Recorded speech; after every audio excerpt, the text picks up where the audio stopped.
الحمد للہ وکفا والصلاة والسلام علی عباده الذین اصطفى خصوصا علی افضلهم وخاتم النبیین محمد الامین وعلی آلہ وصحبہ اجمعین. اما بعد فقد قال اللہ تبارک وتعالی كما ورد فی اول سورۃ البقرہ: اعوذ باللہ من الشیطان الرجیم، بسم اللہ الرحمن الرحیم. الف لام میم ذالک الکتاب لا ریب فیہ ھدی للمتقین الذین یؤمنون بالغیب ویقیمون الصلاة ومما رزقناہم ینفقون والذین یؤمنون بما انزل الیک وما انزل من قبلک وبالآخرة هم يوقنون أولئك على هدى من ربهم وأولئك هم المفلحون. وقال عز وجل كما ورد في نفس السورة: ليس البر أن تولوا وجوهكم قبل المشرق والمغرب ولكن البر من آمن بالله واليوم الآخر والملائكة والكتاب والنبيين. وقال جل وعلا كما ورد في آخر نفس السورة: آمن الرسول بما أنزل إليه من ربه والمؤمنون كل آمن بالله وملائكته وكتبه ورسله لا نفرق بين أحد من رسله وقالوا سمعنا وأطعنا غفرانك ربنا وإليك المصير. وقال عز وجل كما ورد في القرآن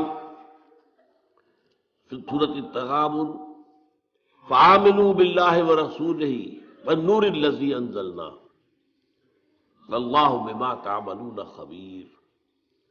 يوم يجمعكم ليوم الجمع ذلك يوم التغابن ومن يؤمن بالله ويعمل صالحا يكفر عنه سيئاته ويدخله جنات تجري من تحتها الأنهار خالدين فيها أبدا ذلك الفوز العظيم. والذين كفروا وكذبوا بآياتنا أولئك أصحاب النار خالدين فيها وبئس المصير. صدق الله العظيم. رب اشرح لي صدري ويسر لي أمري واحلل عقدة من لساني يفقهوا قولي. اللهم ربنا ألهمنا رشدنا وأعذنا من شرور أنفسنا. اللهم أرنا الحق حقا وارزقنا اتباعه وأرنا الباطل باطلا وارزقنا اجتنابه. اللهم صل على عبدك ونبيك ورسولك وحبيبك وخليلك محمد وبارك وسلم وبارك على جميع الأنبياء والمرسلين وعلى ملائكتك المقربين وعلى عبادك الصالحين وعلينا معهم يا ارحم الراحمين. معزز حاضرین اور محترم خواتین، آج ہم اللہ کا نام لے کر 4 خطبات سیرت کا سلسلہ شروع کر رہے ہیں. آپ دعا کریں کہ اللہ تعالی حالات کو سازگار بنائے رکھے، میری طبیعت بھی اس قابل رہے کہ میں اس پروگرام کو پورا کر سکوں. طبیعت میری ٹھیک نہیں ہے، آپ کو میری آواز سے بھی اندازہ ہو رہا ہوگا. تاہم جیسا بھی کچھ ہے، اللہ تعالیٰ جو ہے اس میں اس کام کو جاری رکھنے کی توفیق دیے رکھے، یہ اسی کا فضل و کرم ہے. یہ جو پہلا خطبہ ہمارا ہے سیرت کے بارے میں، اس کا عنوان ہے فلسفہ دین میں نبوت و رسالت کا مقام. یہاں لفظ فلسفہ قابل غور ہے. کیا فلسفے کا دین کے ساتھ کوئی تعلق ہے؟ عام طور پر یہ لفظ دین کے حوالے سے استعمال نہیں ہوتا. ہم حکمت قرآن، حکمت دین یہ استعمال کرتے ہیں، اور یہی قرآن کی اصطلاح بھی ہے. فلسفہ قرآن کی اصطلاح نہیں ہے، حدیث کی اصطلاح نہیں. ان دونوں میں جو فرق ہے وہ نوٹ کر لیجئے. فلسفہ خالص منطق کی بنیاد پر آگے چلتا ہے. جہاں کوئی چیز منطقی طور پر ثابت نہ ہو وہاں فلسفہ رک جائے، آگے نہیں بڑھے.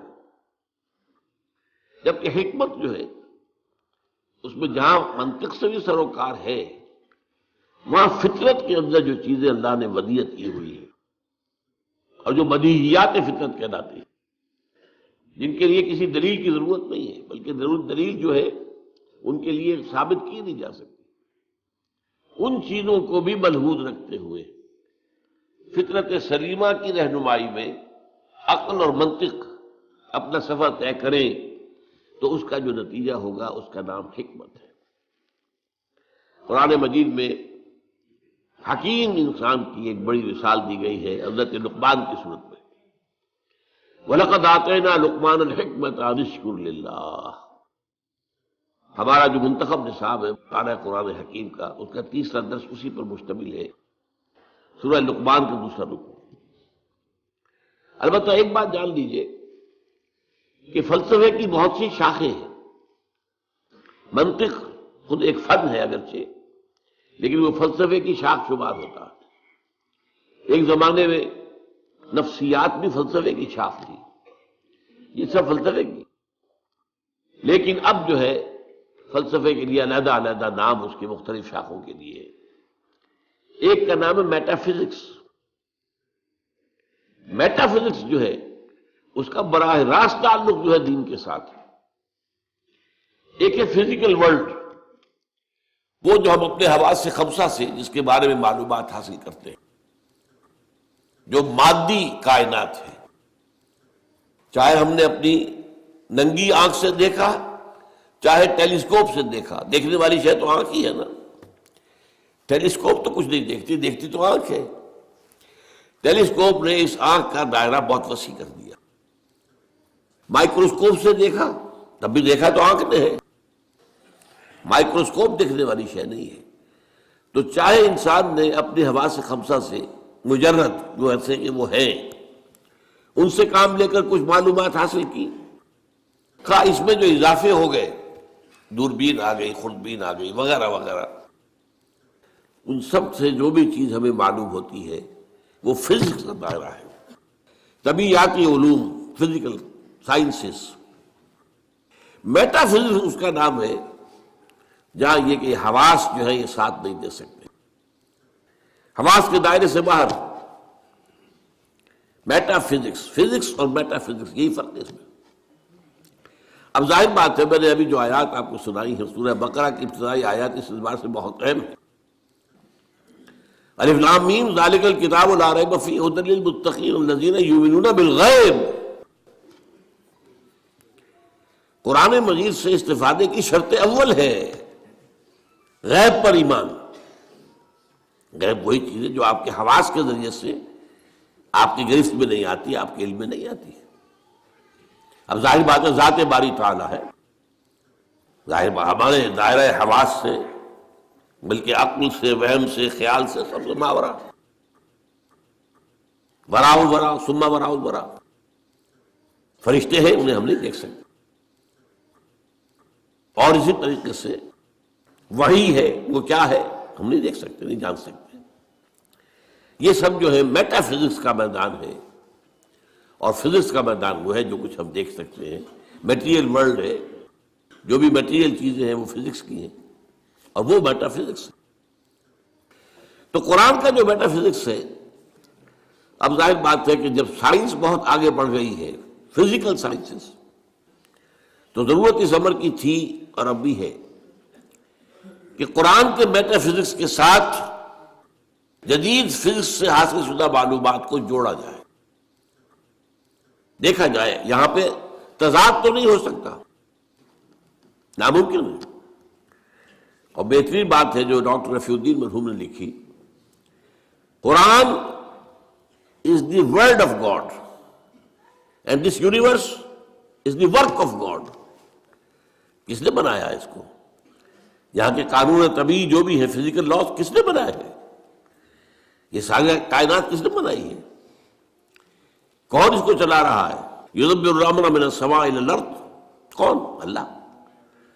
تو word of God Quran, work of God کائنات، ان دونوں میں کوئی تضاد تو ممکن نہیں ہے. عام انسان کے بھی قول و فعل میں تضاد ہو تو ہم اسے سمجھتے ہیں بڑی گھٹیا بات ہے. آپ کا قول یہ ہے، آپ کا عمل یہ ہے. اللہ کے قول اور عمل کے اندر تضاد کیسے ہو سکتا ہے؟ یہ ضرور ہوا ہے کہ قرآن مجید تو آج سے 1400 برس پہلے جو ہے نازل ہوا ہے. اس وقت انسان کی جو مادی معلومات تھی وہ اتنی کم تھی کہ قرآن مجید میں فزیکل فینومینا کا جو تذکرہ ہوا ہے ان کو صحیح طور پر سمجھا نہیں جا سکتا تھا. اس لیے کہ ابھی ہماری معلومات اس کائنات مادی کے بارے میں بہت محدود تھی. لیکن جیسے جیسے جیسے جیسے سائنس آگے بڑھی ہے، قرآن نے پہلے کہہ دیا تھا سنریہم آیاتنا فی الآفاق وفی انفسہم حتی یتبین لہم انہ الحق. یہ ہم قرآن تو آج دے رہے ہیں تمہیں، لیکن ہم اپنی آیات، نشانیاں آفاق اور انفس میں دکھائیں گے دکھائیں گے دکھائیں گے اور دکھائیں گے، یہاں تک کہ یہ بات تم پر بالکل واضح ہو جائے گی، مبرہن ہو جائے گی، یہ قرآن حق. تو جتنی سائنٹیفک ترقی ہوئی ہے اس نے ثابت کیا ہے قرآن کی حقانیت کو. آپ نے پہلے بھی تذکرہ سنا ہوگا ٹورنٹو یونیورسٹی کا جو ہیڈ آف دی ڈپارٹمنٹ، جو یہ ایک خاص علم جنین ہے، یعنی ماں کے بطن میں جو بچہ پرورش پاتا ہے، ایمبریولوجی اس سائنس کا نام ہے. آج جبکہ انسان نے، آپ کو معلوم ڈسیکشن بھی ہوتا ہے، سب کچھ ہوتا ہے، مائکروسکوپ بھی ہے اور نہ معلوم کیا کیا چیزیں ہیں جس کے اندر داخل کر کے دیکھ لیتے ہیں. گھٹنے کا درد ہے، گھٹنے میں کیمرہ داخل کر دیتے ہیں، وہاں سے دیکھ لیتے ہیں اندر کیا ہے. تو آج جو معلومات حاصل ہوئی ہے وہ حیران ہوا 1400 برس پہلے یہ کیسے دے دی گئی قرآن مجید کی. اس نے مانا، مورس موقعی نے یہ مانا. فرینچ سرجن تھا، شاہ فیصل اس کے پاس علاج کے لیے گئے تھے، وہاں انہوں نے قرآن پیش کر دیا اسے. انہوں نے کہا میں کیسے پڑھوں گا اس کو، یہ تو عربی میں. انہوں نے کہا کوئی بات نہیں، میں آپ کے لیے استاد منگا دوں. تو بادشاہ کے لیے کیا مشکل تھا، سعودی عرب سے لا کر ایک ٹیوٹر رکھ دیا گیا ان کے پاس. اس نے عربی سیکھی، پھر قرآن پڑھا، پھر کتاب لکھی، the Bible, the Quran and the science. اور اس میں یہ ثابت کیا اور اقرار کیا کہ قرآن میں کوئی شے وہ نہیں ہے جسے سائنس نے غلط ثابت کیا ہو. یہ ہو سکتا ہے کہ قرآن میں بہت سی چیزیں ایسی ہیں جن کی حقیقت تک ابھی سائنس کی رسائی نہیں ہوئی، یہ اور بات ہے. لیکن کوئی شے ایسی ثابت ہو گئی ہو کہ قرآن کی یہ بات غلط ثابت ہو گئی، یہ نہیں.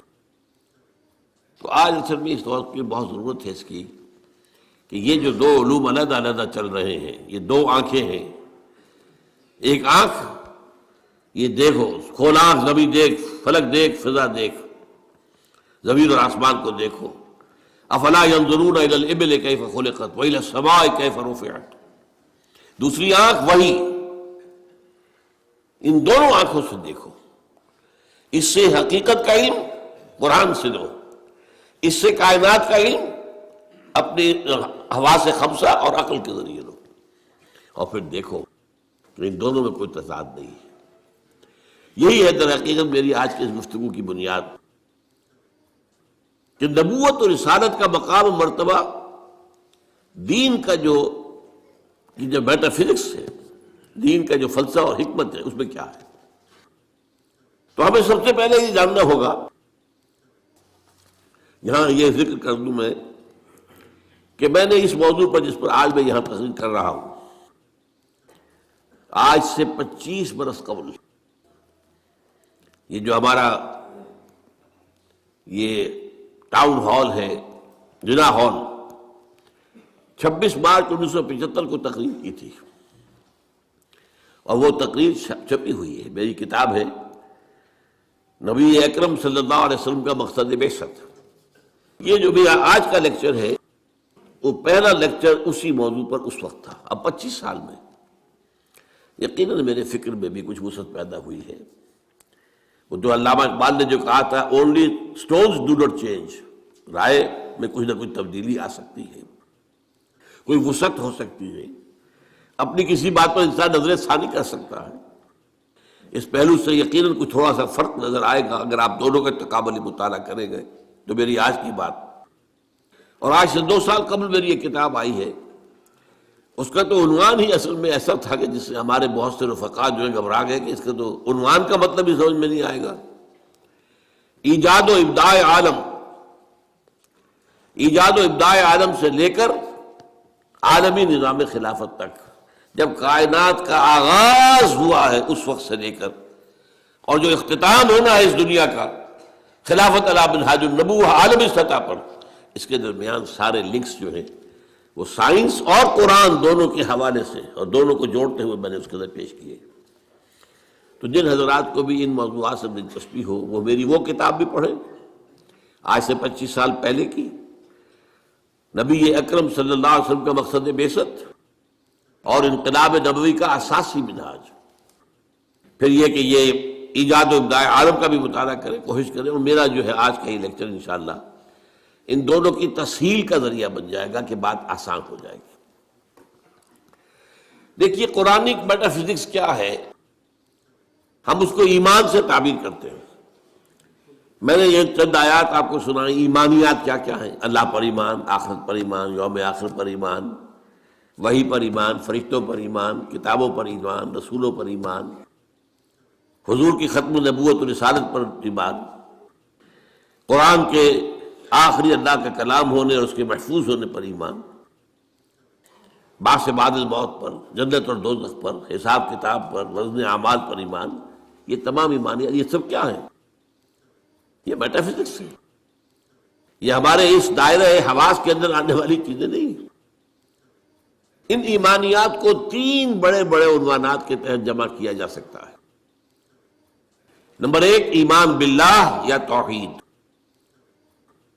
نمبر 2 ایمان بالآخرہ یا معاد، معاد کے معنی لوٹنے کی جگہ، عاد یعود عودن، لوٹنا، معاد لوٹنے کی جگہ، اس میں ظرف ہے۔ تیسرے ایمان بالرسالت۔ اب جب یہ ایمان باللہ کیا ہے، چند چیزیں میں گنواؤں گا۔ پہلی بات یہ کہ آج ہم یہ مانتے ہیں، ہم پہلے سے مانتے تھے، آج دنیا بھی مان رہی ہے۔ جو فزکس کا اب سے کچھ عرصے پہلے کا دور تھا، 50-60 سال پہلے کا، اس وقت تک یہ مانا جاتا تھا کہ کائنات ہمیشہ سے ہے اور ہمیشہ رہے گی۔ یہ نیوٹونین دور کہلاتا ہے فزکس کا۔ لیکن آج ہمیں وہ بات معلوم ہو چکی ہے سائنس سے، جو قرآن ہمیں بتاتا ہے کہ کائنات ہمیشہ سے نہیں ہے، نہ ہمیشہ رہے گی۔ یہ ایک خاص وقت پر پیدا کی گئی ہے اور ایک خاص وقت پر ختم ہو جائے گی۔ آج سائنس نے اس کے لیے نقطہ آغاز اس کو کہا ہے بگ بینگ، ایک بہت بڑا دھماکہ ہوا تھا، اس سے کائنات شروع ہو گئی۔ پھر یہ تصور بھی ہے کہ یہ کائنات ابھی پھیل رہی ہے، پھول جھڑی کی طرح۔ پھول جھڑی آپ کو معلوم ہے ایسے چکر لگاتے ہوئے پھیلتی ہے، اسی طرح یہ کائنات ابھی پھیل رہی ہے، مزید گیلیکسیز وجود میں آ رہی ہے۔ آپ اکثر و بیشتر اخبارات میں پڑھتے رہتے ہیں کہ آج ایک اور نئی گیلیکسی دریافت ہو گئی ہے، اتنے millions and millions and trillions and trillions years, light years دور ہے ہم سے۔ وہ تو حساب کتاب میں آنے والی باتیں نہیں، لیکن یہ کہ اللہ تعالیٰ نے بھی فرمایا تھا یزید اللہ فی الخلق ما یشاء، اللہ اپنی تخلیق میں اضافہ کرتا رہتا ہے جو چاہتا ہے، یا کرتا رہے گا، دونوں معنی اس کے ہو سکتے ہیں۔ فعل مضارع میں فعل حال بھی ہے اور فعل مستقبل بھی ہے۔ اور اسی کو اقبال نے کہا یہ کائنات ابھی ناتمام ہے شاید، کہ آ رہی ہے دمادم صدائے کن فیکون، کن فیکون، کن فیکون۔ ابھی تو نئی نئی چیزیں وجود میں آ رہی ہیں، لیکن ایک وقت آئے گا جیسے وہ فنر ہوتا ہے، فنر، وہ فنر جو ہے لپٹا ہوا ہے اس کو آپ کھینچتے ہیں، لیکن اگر چھوڑ دیں گے اس طرح کو پھر وہیں آ جائے گا واپس۔ اسی طرح ایک وقت آئے گا کہ یہ کائنات جو ابھی تو پھیل رہی ہے، جا رہی ہے، ایک وقت میں اس کی ریورسل ہو جائے گی، اور یہ جو اب سمٹنی شروع ہوگی پھر ایک نقطے پر جا کر ختم ہو جائے گی۔ قرآن میں نقشہ کھینچا گیا، یوم نطوی السماء کطی السجل للکتب، ہم یہ فضاؤں کو اور خلاؤں کو لپیٹ دیں گے، لپیٹ دیں گے۔ دیکھیے آج کا کانسیپٹ اور قرآن کے الفاظ، جیسے پچھلے زمانے میں کتابیں ہوتی تھیں، جلد بندی کا تو معاملہ نہیں تھا، ایک کاغذ پر لکھ کیا پورا ہو گیا، اس کے ساتھ نیا کاغذ چسپاں کر دیا اور اس کو رول کر دیا۔ اب آپ نے دوسرے کو لکھا، وہ پورا ہو گیا، پھر اس کو اور رول کر دیا، تیسرا لگا، وہ رول بنتے تھے، سکرولز بھی کہلاتے ہیں۔ تو یہ سکرولز، یہ آسمان، اللہ تعالیٰ فرما رہے ہیں یوم نطوی السماء کطی السجل للکتب، جیسے اس زمانے کی کتابیں ہوتی تھیں کہ سکرولز کی صورت میں ہوتی تھیں، اس طریقے سے ہم آسمانوں کو لپیٹتے ہیں۔ یہ کائنات نہ ہمیشہ سے ہے نہ ہمیشہ رہے گی، ایک ہستی ہے البتہ جو ہمیشہ سے ہے اور ہمیشہ رہے گی، وہ ہستی اس کائنات کی خالق ہے۔ اس کی جہاں تک ذات کا تعلق ہے، یہ ہمارے فہم سے، ہماری عقل سے، ہمارے تخیل سے، ہمارے تصور سے، ہمارے وہم سے وراء الورا ثم وراء الورا ثم وراء الورا، اس کے بارے میں علم یہی ہے کہ یہ سمجھ میں آ جائے کہ اس کو ہم نہیں جان سکتے، بیانڈ اور لمٹس۔ اس کے بارے میں ساری معرفت جو ہمیں حاصل ہوتی ہے وہ اس کی اسماء و صفات سے ہوتی ہے۔ شاید آپ میں سے اکثر کو مجھے امید ہے یاد ہو، بچپن میں اگر یاد کرائے ہوں گے والدین نے، ایمان مجمل، ایمان مفصل۔ ایمان مجمل کیا ہے؟ آمنت باللہ کما ہوا باسمائہ و صفاتہ وقبلت جمیع احکامہ اقرار باللسان و تصدیق بالقلب۔ یہ اسماء و صفات باری تعالیٰ کا علم ہے، اس میں بھی لمیٹیشن ہے۔ اللہ بصیر ہے، دیکھتا ہے، کیسے دیکھتا ہے یہ ہم نہیں جانتے۔ کیا اس کی اس طرح کی کوئی آنکھ ہے؟ کیا وہ بھی دیکھنے کے لیے روشنی کا محتاج ہے؟ نعوذ باللہ من ذالک۔ ہمارے ہاں تو ایسے حیوانات موجود ہیں جو بغیر روشنی کے دیکھتے ہیں، تو اللہ کا دیکھنے والا ہے، سمیع ہے، سنتا ہے، کیسے سنتا ہے؟ کیا ساؤنڈ ویوز کی ضرورت ہے اسے بھی؟ اس کا بھی کوئی کان ہے جس سے آ کر ٹکرائے؟ وہ کچھ پتہ نہیں۔ اسی طرح اس کا کوانٹیٹیو پہلو، اللہ ہر شے پر قدیر ہے، کتنا قادر ہے ہم کیا تصور کریں گے؟ ہمارا تو تصور بڑا محدود ہے۔ یوں سمجھیے کہ ہمارے دماغ کی مثال اس سنار کی جو ترازو ہوتی ہے، تولے ماشے یہی تو لیں گے نا، اس پر ٹنوں تو نہیں تول سکتا، سریا لا کر آپ اس پر تولنا چاہیں۔ تو اللہ تعالیٰ کی اسماء و صفات کا بھی وہ کتنا قدیر ہے، کتنا بصیر ہے، یہ تو ہم نہیں جانتے۔ لہذا معلوم ہوا کہ اللہ تعالیٰ کی بات کے بارے میں ہماری معلومات بہت محدود ہے۔ بس یہ ہے، ایک بڑا پیارا شعر ہے، دور بینان بارگاہ الست جز پئیں برداند کے ہست ہست۔ یہ بارگاہ الست جو ہے، یہ جو ہم عہد کر کے آئے تھے اللہ سے، الست بربکم قالوا بلی،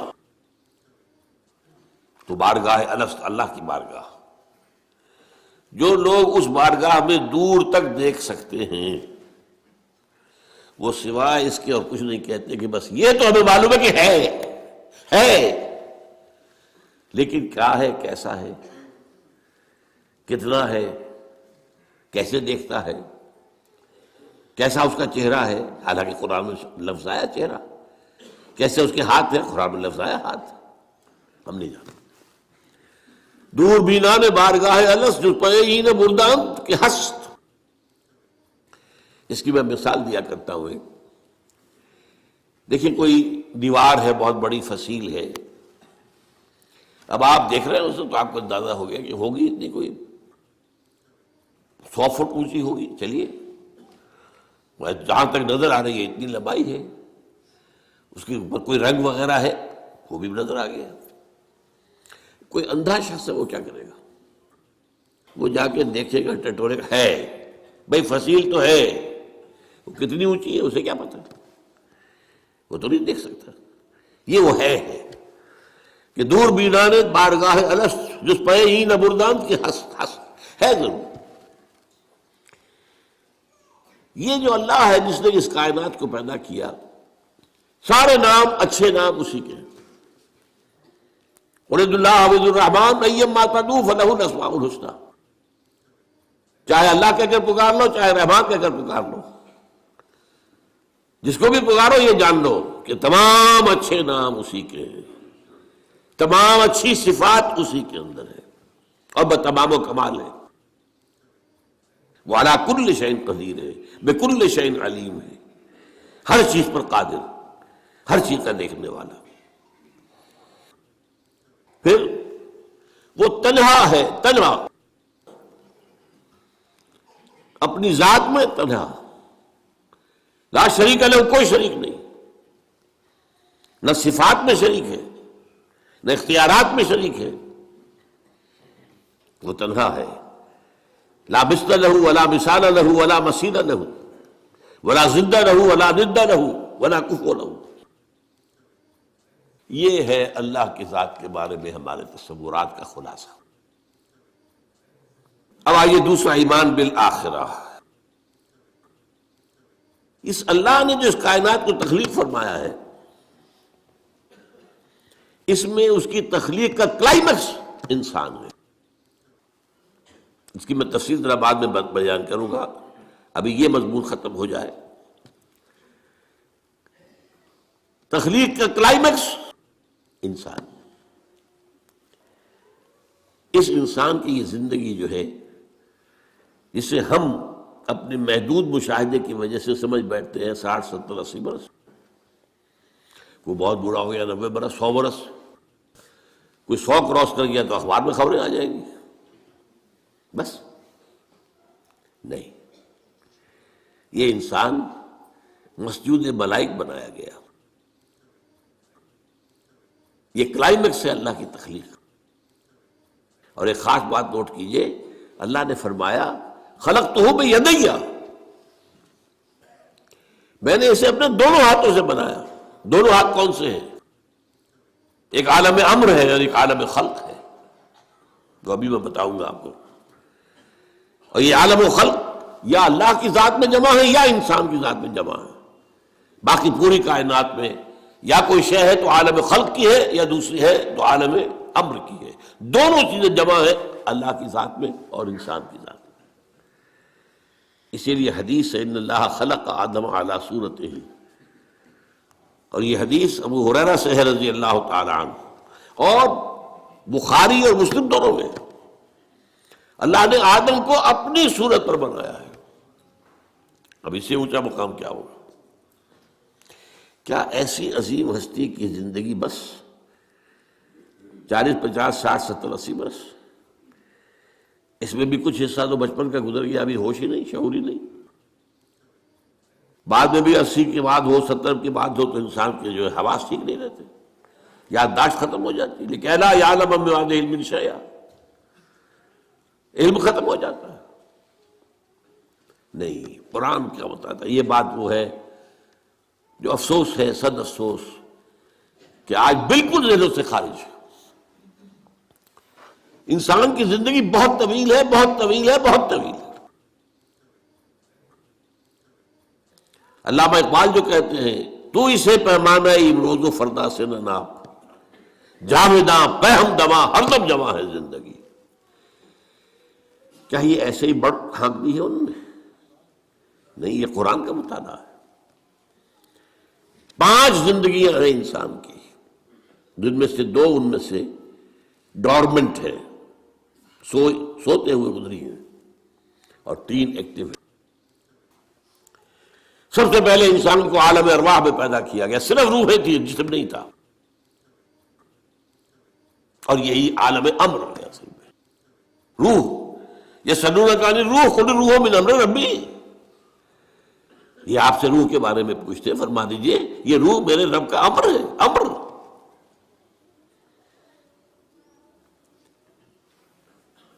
اس کے بعد اسی امر کے دوران، اسی روحانی زندگی کے دوران عہد لیا گیا، الست بربکم قالوا بلی۔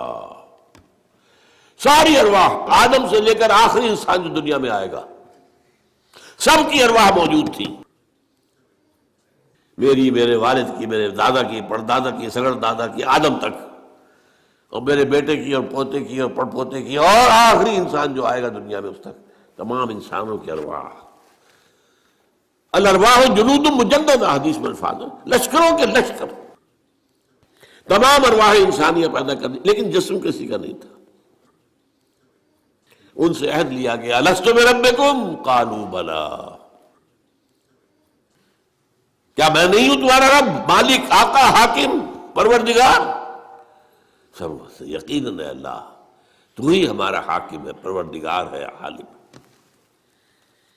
پہلی زندگی یہ ہے. اس کے بعد سلا دیا گیا. نیند اور موت میں زیادہ فرق نہ سمجھیے. موت جو ہے وہ بھی ایک طرح کی نیند ہے، اور نیند بھی ایک طرح کی موت ہے. چنانچہ جو دعا مسنون ہے، جب صبح آپ اٹھیں تو آپ کی زبان پر جو دعا آنی چاہیے، اگر آپ کو یاد ہو حضور کی دعا، الحمدللہ الذی احیانی بعد ما اماتنی والیہ النشور. اس اللہ کا شکر ہے جس نے مجھے زندہ کیا اس کے بعد کہ مجھے مردہ کر دیا تھا. نہیں مردہ ہوتا ہے انسان جب اس کا شعور ہی نہیں. تو یہ در ہے. اور موت جو اب آنے والی ہے، موت معدوم ہونے کا نام تو نہیں ہے. مردہ پڑا ہے، زندگی تو نہیں ہے، لیکن یہ کیا معدوم ہو گیا؟ معدوم ہے، موجود ہے. اور دوسری بات یہ کہ ہمارے علم کے مطابق تو یہ ہے کہ ادھر سے ادھر منتقل ہونے کا نام ہے موت. ہم تو انتقال کہتے ہیں نا. بھائی آپ لاہور سے کراچی منتقل ہو گئے، اللہ اللہ خیر صلی اللہ، آپ ایک عالم سے دوسرے عالم کو منتقل ہو گئے. عالم دنیا سے عالم برزخ، عالم برزخ سے عالم آخرہ. تو پہلی زندگی عالم ارواح میں، جبکہ ہمارے پاس جسم نہیں تھے. پھر سلا دیا گیا، یہ دوسری زندگی ہے، لیکن یہ موت کی کیفیت یا نیند کی کیفیت ہے. پھر ہماری تیسری زندگی آئی ہے اس دنیا میں، رحم مادر میں جب حیولہ بنا ہے اور 120 دن کا جنین ہو گیا، امبریو ہو گیا، پھر اللہ فرشتے کو بھیجتا ہے. یہ حدیث ہے حضور کی اور متفق علیہ روایت ہے. بدقسمتی سے جو چیزیں ہمارے مادی ذہن سے ٹکراتی ہیں ہم انہیں قبول نہیں کرتے. مادیت کا اتنا غلبہ ہے کہ جو چیز بظاہر اس مادی کیفیات اور مادی قوانین اور ضوابط کے تحت نہیں آتی، ہم ان کو ریجیکٹ کر دیتے ہیں. حالانکہ وہ عالم ہی اور ہے، یہ عالم اور ہے. روح اس مادی عالم کی شے نہیں ہے. حدیث میں آتا ہے، حضرت عبداللہ ابن مسعود رضی اللہ تعالیٰ عنہ کی روایت ہے کہ رحم مادر میں 40 دن وہ جو امبریو ہوتا ہے وہ نطفے کی شکل میں ہوتا ہے، پھر 40 دن علقہ، پھر 40 دن مضغہ، ثم یرسل الملک فینفخ فیہ الروح، پھر فرشتے کو بھیجا جاتا ہے اور وہ فرشتہ اس میں روح پھونکتا ہے. یہ اس کی تیسری زندگی شروع ہو گئی ہے. یہ جس کی زندگی ہے روح جمع جسم، یہ ہماری حیات دنیاوی ہے. روح جمع جسم. اور زندگی کون سی ہو گئی ہے؟ تیسری، عالم ارواح کی. پھر وہ کولڈ سٹوریج میں جہاں سلا دیے گئے، ڈمپ کر دیے گئے. پھر یہ دنیا کی زندگی 70-80 جو برس آنے ہیں. پھر موت آئی. چوتھی زندگی شروع ہو گئی، عالم برزخ. وہ زندگی ہے، موت نہیں ہے. اس کو تو سب مانتے ہیں. عذاب قبر ہم مانتے ہیں، قرآن سے ثابت ہے. بعض لوگ یہ سمجھتے ہیں کہ شاید قرآن میں ذکر نہیں ہے، غلط بات ہے. لیکن میرے پاس زیادہ وقت نہیں ہے. برزخ کے اندر زندگی کی ایک کیفیت ہے. اس کے اندر جیسے کہ ہمارے یہاں بڑی ویسے چھڑ گئی ہیں. حضور کی زندگی کیسی ہے؟ آیا ایسی ہے جیسے دنیا میں تھی یا اس سے کچھ مختلف ہے؟ تو میں کہا کرتا ہوں دنیا کی زندگی تو اتنی اچھی زندگی نہیں ہے. حضور کو جو زندگی ہے عالم برزخ میں، اس کا تو ہم تصور بھی نہیں کر سکتے. اس عالم برزخ میں کہا گیا شہداء کو وَلَا تَقُولُوا لِمَن يُقْتَلُ فِي سَبِيلِ اللَّهِ أَمْوَاتٌ بَلْ أَحْيَاءٌ وَلَٰكِن لَا تَشْعُرُونَ. اللہ کی راہ میں شہید ہو جانے والوں کو اموات مت کہو، مردہ مت کہو، زندہ ہے. تمہیں اس کا شعور نہیں. ہمیں شہداء کی زندگی کا شعور نہیں. پھر صدیقین اوپر ہے، پھر انبیاء ان کے اوپر ہے، پھر رسول ان کے اوپر ہے، سب سے اوپر سید المرسلین ہے. کیا زندگی ہوگی، ہم کیا تصور کر سکتے ہیں؟ ما لا عین رات ولا اذن سمعت ما خطر علی قلب بشر. بہرحال پھر یہ چوتھی زندگی آ گئی، پھر آئے گا، پھر سور پھونکا جائے گا، اور پھر فَإِذَا هُمْ قِيَامٌ يَنظُرُونَ، تو سب زندہ ہو کر دوبارہ کھڑے ہو جائیں گے. وہ یوم القیامہ ہوگا، کھڑے ہونے کا دن، اور اس سے ہمارا 5واں دور شروع ہو جائے گا، حیات اخروی. اچھا، حیات اخروی کے بارے میں ہمارا کیا ایمان ہے؟ کیا وہ کبھی ختم ہونے والی ہے؟ وہ تو ابدی ہے. فَإِنَّهَا لَجَنَّةٌ أَبَدًا أَوْ لَنَارٌ أَبَدًا. یہ پوری زندگی تو زندگی کتنی بڑی ہو گئی. تو اسے پیمانہ امروز و فردا سے نہ ناپ، جاوداں پہم دواں ہر دم جواں ہے زندگی. البتہ ایک کام کیا کیا ہے اللہ نے، یہ جو دو موتوں کے درمیان زندگی آئی ہے، پہلی موت جو کہ ہم عالم ارواح سے، اس کے بعد سلا دیے گئے، موت آ گئی نا، پھر اللہ نے زندہ کیا. پھر جو ہماری موت آنے والی ہے، میری اور آپ کی، ان دو موتوں کے درمیان ایک زندگی کا حصہ کٹ گیا اس میں سے. یہ لمبا پروسیس، وہاں سے وہاں تک، مبدا و معاد، انا للہ و انا الیہ راجعون، اس میں یہ چھوٹا سا ہماری زندگی میں سے حصہ کاٹ کر اس سے ایک امتحانی وقفہ بنایا گیا. خلق الموت والحیات لیبلوکم ایکم احسن عملا. اس نے زندگی اور موتیں تخلیق کی ہیں تاکہ تمہیں آزمائے کہ کون ہے تم میں سے اچھے عمل کرنے والے. یہ امتحانی، اس کو بھی اقبال نے خوب کہا ہے، ملزم ہستی سے تو ابرا ہے مانند حباب، اس زیاں خانے میں تیرا امتحان ہے زندگی. اب امتحان 3 گھنٹے کا بھی ہوتا ہے تو وہ 30 سال کا بھی ہو سکتا ہے. یہ تو ایک کوانٹیٹیٹیو ایلیمنٹ ہوا، امتحان ہے، ٹیسٹنگ از ٹیسٹنگ.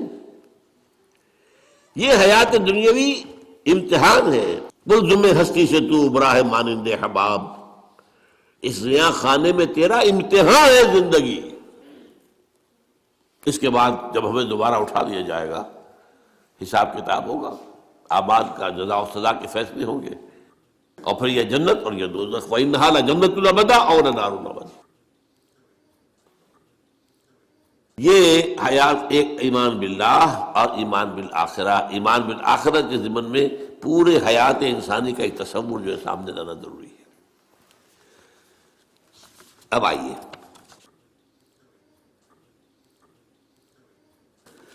میں نے کہا تھا تخلیق کے بارے میں کچھ باتیں آپ کو بتاؤں گا. یہ جدید سائنس کے حوالے سے بھی بہت اہم چیزیں ہیں، اور یہ قرآن کی حکمت اور فلسفے کے لیے. بدقسمتی ہماری یہ ہے کہ ہمارے جو فلسفی مسلمان ہوئے، ابن سینا ہو، فارابی ہو، کندی ہو، جو متکلمین ہوئے جنہوں نے عقل سے کام لے کر قرآن کی تفسیریں کی ہیں، امام راغب میں بہت بڑے مقام پر ہیں، اور ہیں بہت ہیں. کچھ صوفی مزاج، صوفی ہے، فلسفی ہے. ان سب نے اپنی زیادہ تر گفتگو کا دار و مدار یونانی حکماء اور فلاسفہ کی بات پر رکھی ہے. سقراط اس کا شاگرد، افلاطون اس کا شاگرد ارسطو. ہمارے متکلمین، ہمارے فلاسفہ سب ارسطو کے شاگرد. ہمارے صوفیہ اکثر و بیشتر افلاطون اور پروٹائنس، فلاطینوس ان کے شاگرد. لہذا مولانا روم نے بڑا شکوے کے انداز میں کہا تھا، چند خانی حکمت یونانیہ. تم کب تک یونانیوں کی حکمت پڑھتے رہو گے، یونانیوں کا فلسفہ پڑھتے رہو گے، یونانیوں کی میٹا فزکس، یونانیوں کی منطق. چند خانی حکمت یونانیہ، حکمت قرآنیہ راہم بخاں. کبھی ذرا قرآن مجید میں جو حکمت دی گئی ہے، جو فلسفہ دیا گیا ہے، جو حقائق بیان کیے گئے، کبھی ان پر توجہ کرو۔ اللہ تعالیٰ توفیق دے۔ میری دلی آرزو ہوگی کہ آپ میں سے جو ذہین لوگ ہیں، ظاہر بات ہے کہ یہ میدان ہر شخص کا نہیں ہے۔ حضور صلی اللہ علیہ وسلم کا جو افرادی انفرادی سطح پر انقلاب برپا کرنے کا پروسیس ہے، 4 الفاظ ہیں اس میں ٹاپ پر آتا ہے حکمت۔ یتلو علیہم آیاتہ یزکیہم ویعلمہم الکتاب والحکمہ۔ حکمہ یہ تعلیم محمدی صلی اللہ علیہ وسلم، تربیت نبوی صلی اللہ علیہ وسلم، اس کی سب سے اونچی منزل ہے تعلیم حکمت۔ تو ظاہر بات ہے کہ ہر شخص اس کا اہل نہیں ہوتا۔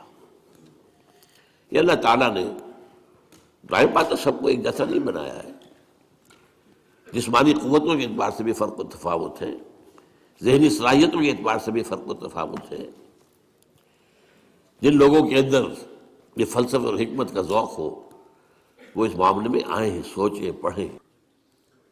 میری یہ چند باتیں ہو سکتا ہے کہ ان کے لیے چشم کشا ثابت ہو۔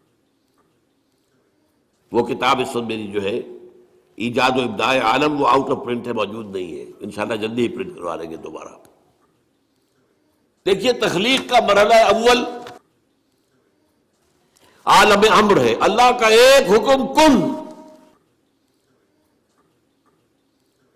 انما امرہ اذا اراد شیئا ان یقول کن فیکون۔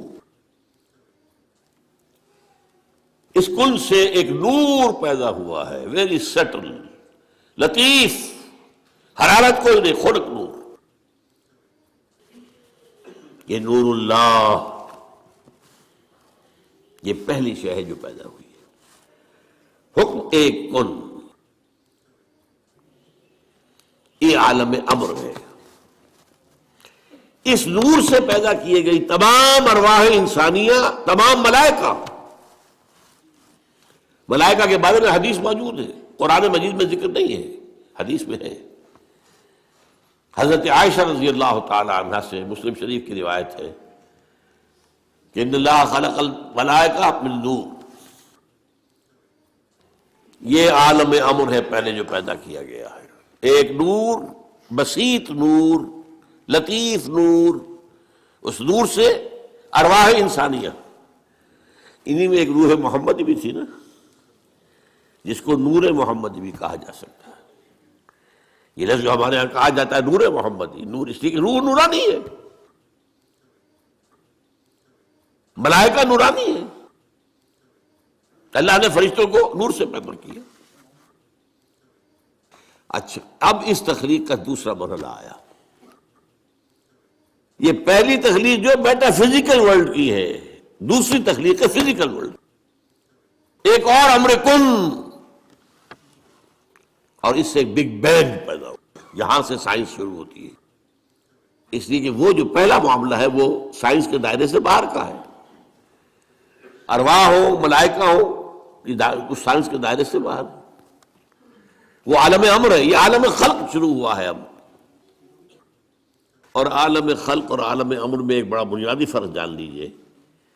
عالم امر میں اللہ کے کسی حکم کے تعمیل میں کوئی لمحہ صرف نہیں ہوتا، کن فیکون، کن فیکون، نو ٹائم ایلیمنٹ۔ یہی وجہ ہے فرشتے کو عرش سے زمین تک آنے میں کوئی وقت نہیں لگتا، روح کو بھی کوئی وقت نہیں لگتا۔ یہ بیانڈ دس فزیکل ورلڈ ہے نا، تو میٹا فزیکل ورلڈ کا تعلق ہے ان کا، یہ عالم امر سے ہے۔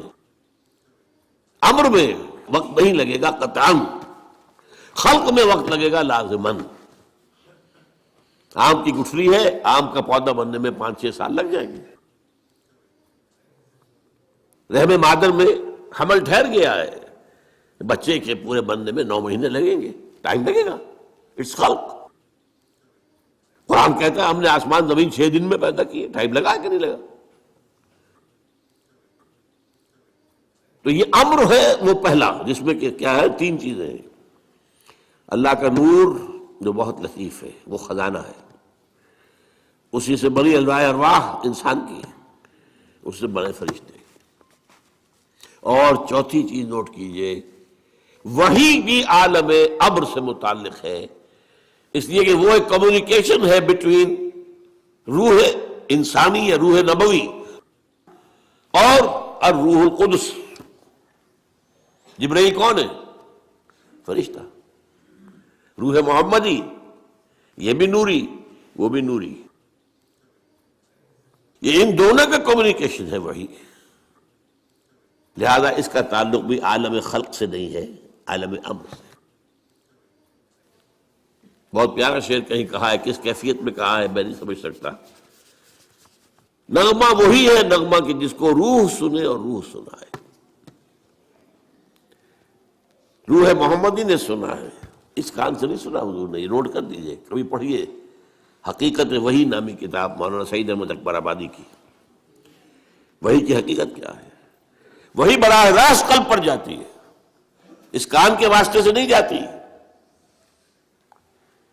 یہ کان عالم خلق کا ہے، قلب عالم امر کی شے، روح کا مسکن ہے، وہاں روح ہے، روح محمدی ہے۔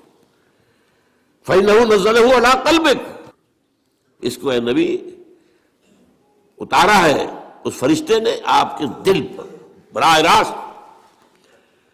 تو نغمہ وہی ہے نغمہ کہ جس کو روح سنے اور روح سنائے۔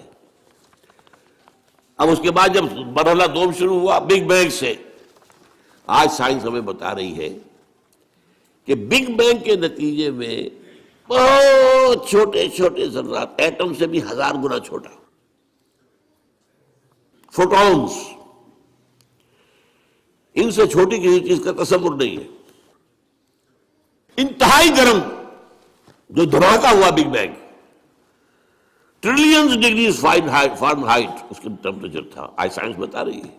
اور آپ کو معلوم ہے آج انسان ایک تجربہ کرنے چلا ہے جس کے لیے ایک بڑی لمبی سرنگ کھودی گئی ہے سوئٹزرلینڈ کے اندر، پہاڑ کے اندر، غالباً 26 کلومیٹر لانگ۔ اس میں یہ ایکسپیریمنٹ کر کے دیکھیں گے۔ سائنس تو اسی بات کو مانتی ہے جسے آپ ویریفائی کر سکیں ایکسپیریمنٹ سے۔ آپ کہتے ہیں پانی جو ہے آکسیجن اور ہائیڈروجن مل کر بنا، ہائیڈرولسس کر کے دیکھ لیے بن گیا، آ گئی آپ کے پاس آکسیجن بھی آ گئی، ہائیڈروجن بھی آ گئی۔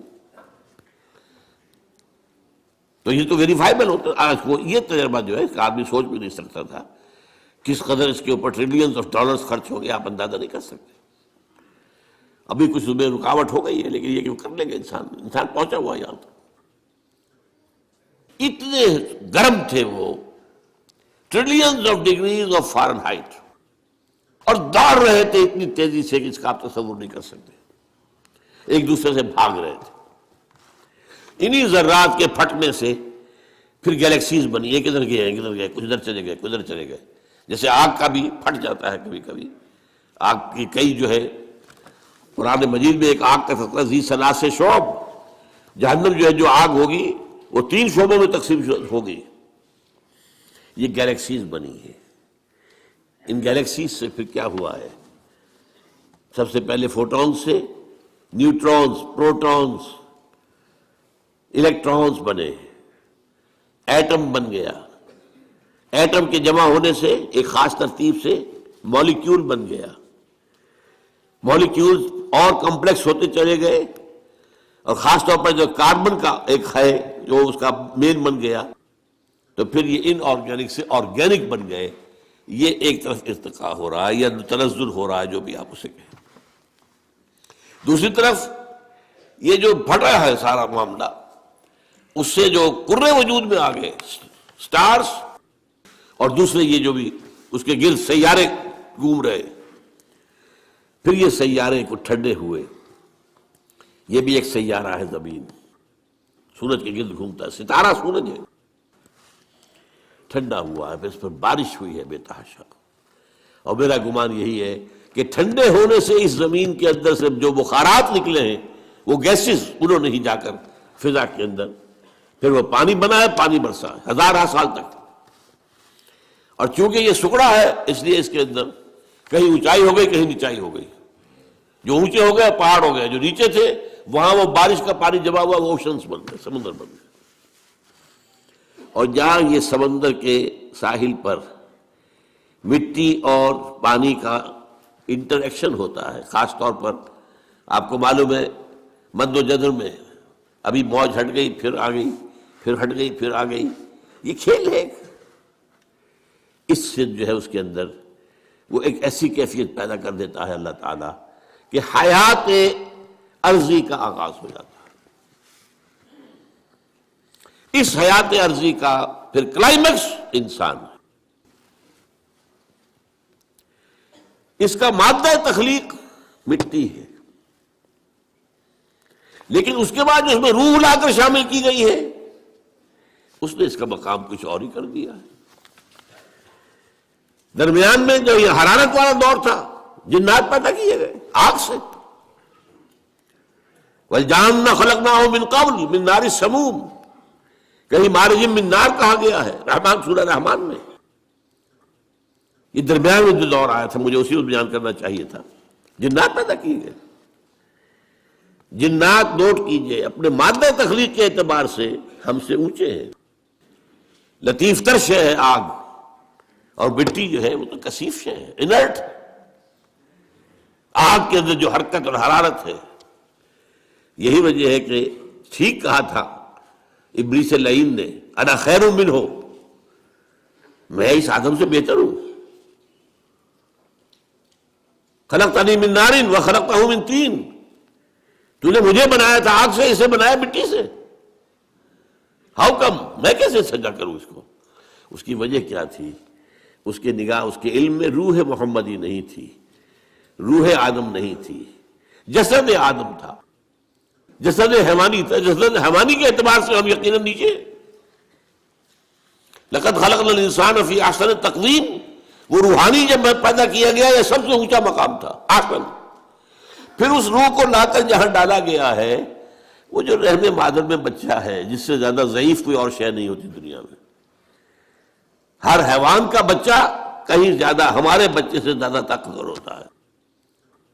بکری ابھی اگر اس کے بچہ، اس کی ولادت ہوئی ہے، تھوڑی دیر وہ بچہ جو ہے ادھر ادھر کرتا ہے، پھر کھڑا ہوتا ہے، پھر ٹانگیں ذرا تھوڑی دیر اس کی کانپتی ہے، پھر وہ چل دیتا ہے۔ ہر اعتبار سے مکمل، اس کے اندر تکمیل کون سی ہو رہی ہے؟ پورا جسمانی نظام مکمل ہے، پورا مسکولر نظام مکمل ہے، تھوڑی سی دیر میں اٹھ کے چل پڑتا ہے وہ۔ اسی طرح بچے اور۔ تو یہ لقد خلقنا الانسان فی احسن تقویم ثم رددناہ اسفل سافلین، پھر نچلے والوں میں سب سے نیچے کر دیا۔ اول تو یہ کہ چونکہ مادہ تخلیق مٹی ہے تو نیچے ہو گیا خود بخود، اور ضعیفی کے اعتبار سے تو یہ سب سے نیچے چلا گیا۔ الا الذین آمنوا وعملوا الصالحات، سوائے ان کے کہ جو نیک عمل کریں اور ایمان لائیں، ان کے لیے پھر یہ ہے کہ وہی بلند مقام اپنا وہ حاصل کر لیں گے، دوبارہ وہیں پہنچ جائیں گے۔ والتین والزیتون وطور سینین وہذا البلد الامین لقد خلقنا الانسان فی احسن تقویم ثم رددناہ اسفل سافلین الا الذین آمنوا وعملوا الصالحات فلہم اجر غیر ممنون۔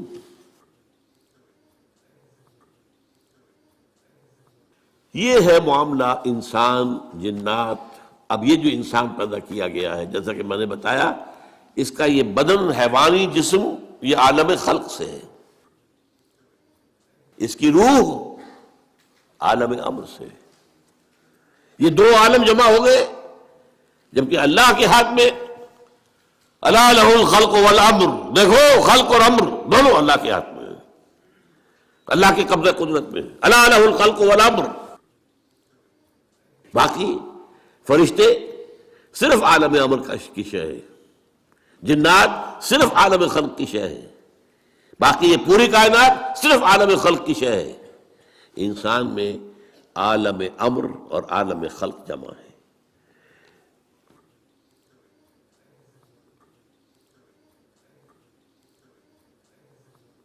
اب ہمیں آگے آنا ہے، یہ جو ہم نے ابھی سمجھا کہ انسان کی یہ زندگی جو ہے امتحانی زندگی ہے،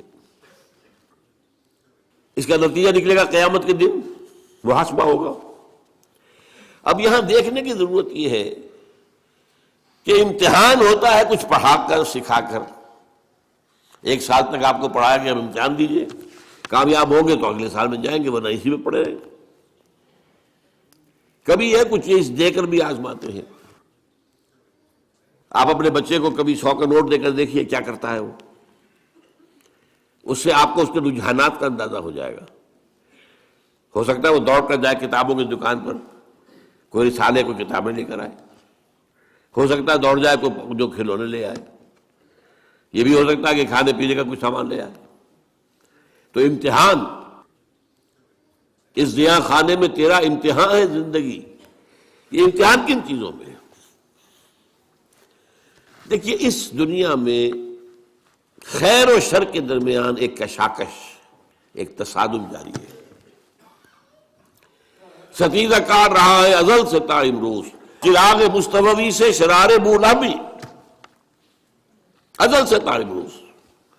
اور یہ رہنا جاری ہے, قیامت تک رہنا ہے. ستیزہ کار رہا ہے ازل سے تا امروز, چراغ مصطفی سے شرار بولابی. یہ جو کشاکش ہے اس کو ذرا نوٹ کیجئے, ایک چوسر. میرے اندر آپ کے اندر خیر کی طاقت بھی ہے اور شر کی بھی ہے. میرا حیوانی وجود مجھے زمین کی طرف کھینچتا ہے, نیچے لے جانا چاہتا ہے. زمینی خواہشات, زمینی آرزوئیں, اس دنیا کے بارے میں امنگیں, دولت زیادہ ہو جائے, فلاں چیز زیادہ ہو جائے, کھاؤں اعلیٰ سے اعلیٰ, چٹخارے لوں, کئی ڈشز کے اوپر میرا جو ہے وہ ڈنر اور لنچ ہو, وغیرہ وغیرہ وغیرہ. یہ میرا نفس امارہ ہے جو مجھے کھینچ رہا ہے. یہ جو حیوانی ہمارے تقاضے ہیں, ظاہر بات ہے کہ یہ اندھے بہرے ہیں. انہیں تو اپنی سینشول گریٹیفیکیشن چاہیے, تسکین چاہیے, بس. انہیں اس سے غرض نہیں کہ حلال سے ہو, حرام سے ہو, جائز سے ہو, ناجائز سے ہو, کوئی غرض نہیں. یہ ہمارے اندر کا نفس ہے جس کو قرآن کہتا ہے ان النفس لامارۃ بالسوء. یہ نفس جو ہے یہ تو برائی کی طرف بلاتا ہی ہے. اس کے برعکس ہمارے اندر روح ہے, وہ ہمیں بلندی کی طرف لے جانا چاہتی ہے, اللہ کی طرف.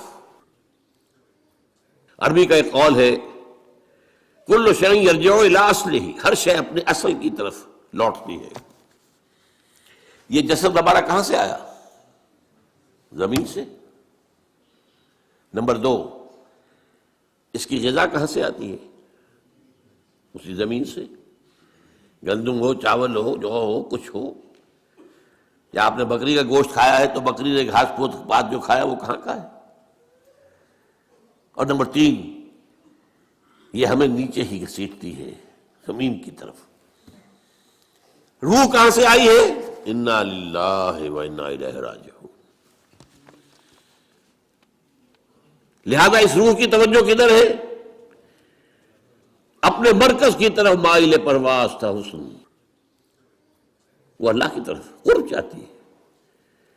معنوی طور پر قرب حاصل ہے, عملاً قرب چاہتی ہے.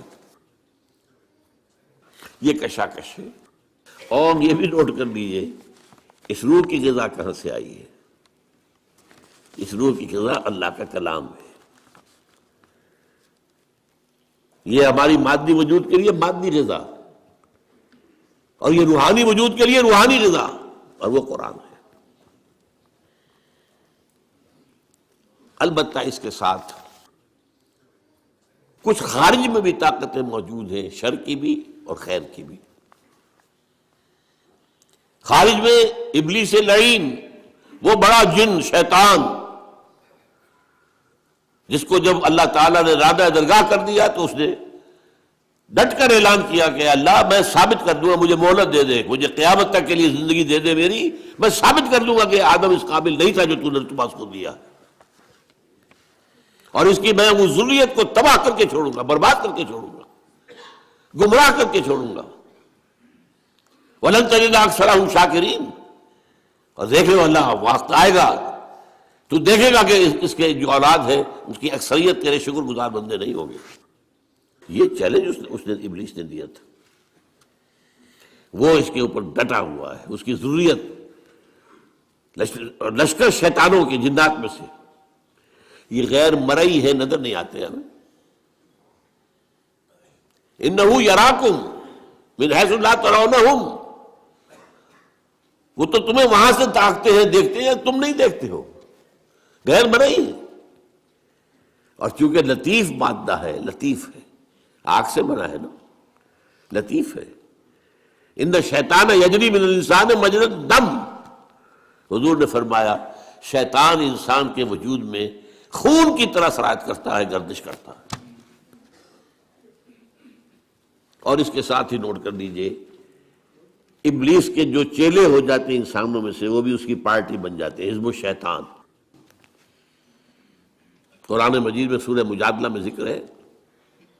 اور آج جان لیجئے دنیا میں انسانوں میں شر کی سب سے بڑی قوت، ذہانت، فطانت اس پر ختم ہے، سازش کی صلاحیت اس پر ختم ہے، اور وہ ہے سب سے بڑے ایجنٹ اس وقت ابلیس لعین کے دنیا میں، اور وہ ہے یہودی۔ ان کی طرف جو رسول اللہ نے بھیجے تھے حضرت عیسیٰ، جب ان کے جان کے درپے ہو گئے، قتل کرنے پر تل گئے، یہاں تک کہ اپنے بس پڑتے تو سولی پر چڑھوا دیا۔ یہ دوسری بات ہے، اللہ نے کیا کیا وہ ایک علیحدہ مسئلہ ہے۔ اللہ نے انہیں آسمان پر اٹھایا، اور ایک اور شخص جو ہے جس کے بارے میں گمان یہی ہے، اور صحیح ہے یہ گمان، کہ جس شخص نے ان کے حواریین میں سے دھوکہ دے کر گرفتار کروایا تھا، اسی کی شکل بنا دی گئی حضرت مسیح کی، ولیکن شبہ لہم، اس کے اندر جو ہے شبیہ پیدا کر دی گئی حضرت عیسیٰ علیہ السلام کی، اور وہ سوری چڑھنا چاہیے تھا اسے، وہ تو it deserved it۔ لیکن بہرحال وہ چونکہ یہودی طے کر کے اور اپنے بس پڑتے چڑھا دیا انہوں نے سولی پر، اس وقت سے وہ اللہ تعالیٰ کے ہاں سے مغضوب علیہم، ملعون، مردود یہ قرار پا چکے۔ اور اس کے بعد سے میں نے جیسے کہ کہا نہایت ذہین قوم، قرآن میں ایک جگہ آیا ہے اخترناہ علی علم عندنا، ہم نے اپنے علم کی بنیاد پر چنا تھا انہیں۔ اور دو جگہ قرآن مجید میں سورہ بقرہ ہی میں ہے، چھٹے رکوع کی پہلی آیت اور 15ویں رکوع کی پہلی آیت، یا بنی اسرائیل اذکروا نعمتی التی انعمت علیکم وانی فضلتکم علی العالمین، میں نے تمہیں تمام جہانوں پر فضیلت دی تھی۔ لیکن اللہ کا قانون کیا ہے؟ جس قوم کی طرف رسول بھیجا جائے، اگر وہ قوم بحیثیت مجموعی اس کا انکار کر دے اور اس کی جان کے درپے ہو جائے تو اس پر عذاب آتا رہا ہے، آخری عذاب، ہلاکت والا عذاب، عذاب استیصال، جیسے کہ حضرت ابراہیم، حضرت نوح علیہ السلام کی قوم غرق کی گئی، حضرت موسیٰ کے دور میں جو فرعون اور اس کا لاؤ لشکر غرق کیے گئے۔ اسی طریقے سے آپ کو معلوم ہے قوم ہود اور قوم صالح اور قوم شعیب، یہی ان کا انجام ہونا تھا، لیکن اللہ کی حکمت کچھ اور ہے، وہ ایک علیحدہ ایشو ہے۔ ان کو ابھی اس سزا سے بچا کر، لیکن دنیا میں ضربت علیہم الذلۃ والمسکنۃ وباؤوا بغضب من اللہ، اور ان کو مردود اور ملعون اور مغضوب علیہ بنا دیا گیا۔ یہ ہے اس وقت دنیا میں ابلیس کے سب سے بڑے چیلے چانٹے، اور جیسا کہ میں نے عرض کیا ہے ان کی صلاحیت مسلم ہے۔ آج کے اس دجالی دور میں زیادہ سے زیادہ سائنسدان بڑے جو ہیں یہودی ہیں، بڑے بڑے دجالی فکر کو جو لوگ لے کے سامنے آئے ہیں، جنہوں نے اللہ سے اور دین سے اور روحانیت سے انسان کو ہٹا دیا ہے، سب یہودی ہیں۔ لینن یہودی تھا، اسٹالن یہودی تھا، یہ سب یہودی۔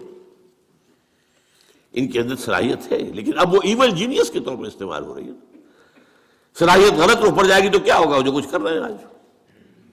بہرحال دوسری طرف خیر کی طاقت ہے، وہ کون ہے؟ وہ انبیاء ہیں، نبی ہیں، ان کے پیروکار ہیں، ان کے نقش قدم پر چلنے والے ہیں، اور ملائکہ بھی ہیں۔ جیسے نہ دیکھے والوں میں داعیان شر ابلیس اور شیاطین جن، اسی طرح نہ دیکھے جانے والوں میں داعی خیر ملائکہ۔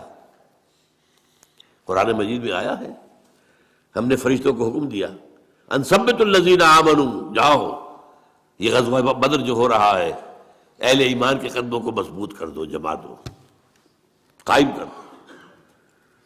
انہوں نے آ کر بدر بھی کی ہے، آئے ہیں غزوہ بدر میں، کوئی شک نہیں کہ فرشتے آئے ہیں۔ اللہ نے وعدہ جو کیا تھا پورا کیا۔ غزوہ احد میں بھی آئے ہیں، اللہ نے وعدہ کر دیا تھا، اپنا پورا کیا ہے۔ وَلَقَدْ صَدَقَكُمُ اللَّهُ وَعْدَهُ إِذْ تَحُسُّونَهُمْ بِإِذْنِهِ، اللہ نے اپنا وعدہ پورا کر دیا تھا جب تم انہیں اپنے دشمنوں کو گاجر مولی کی طرح کاٹ رہے تھے.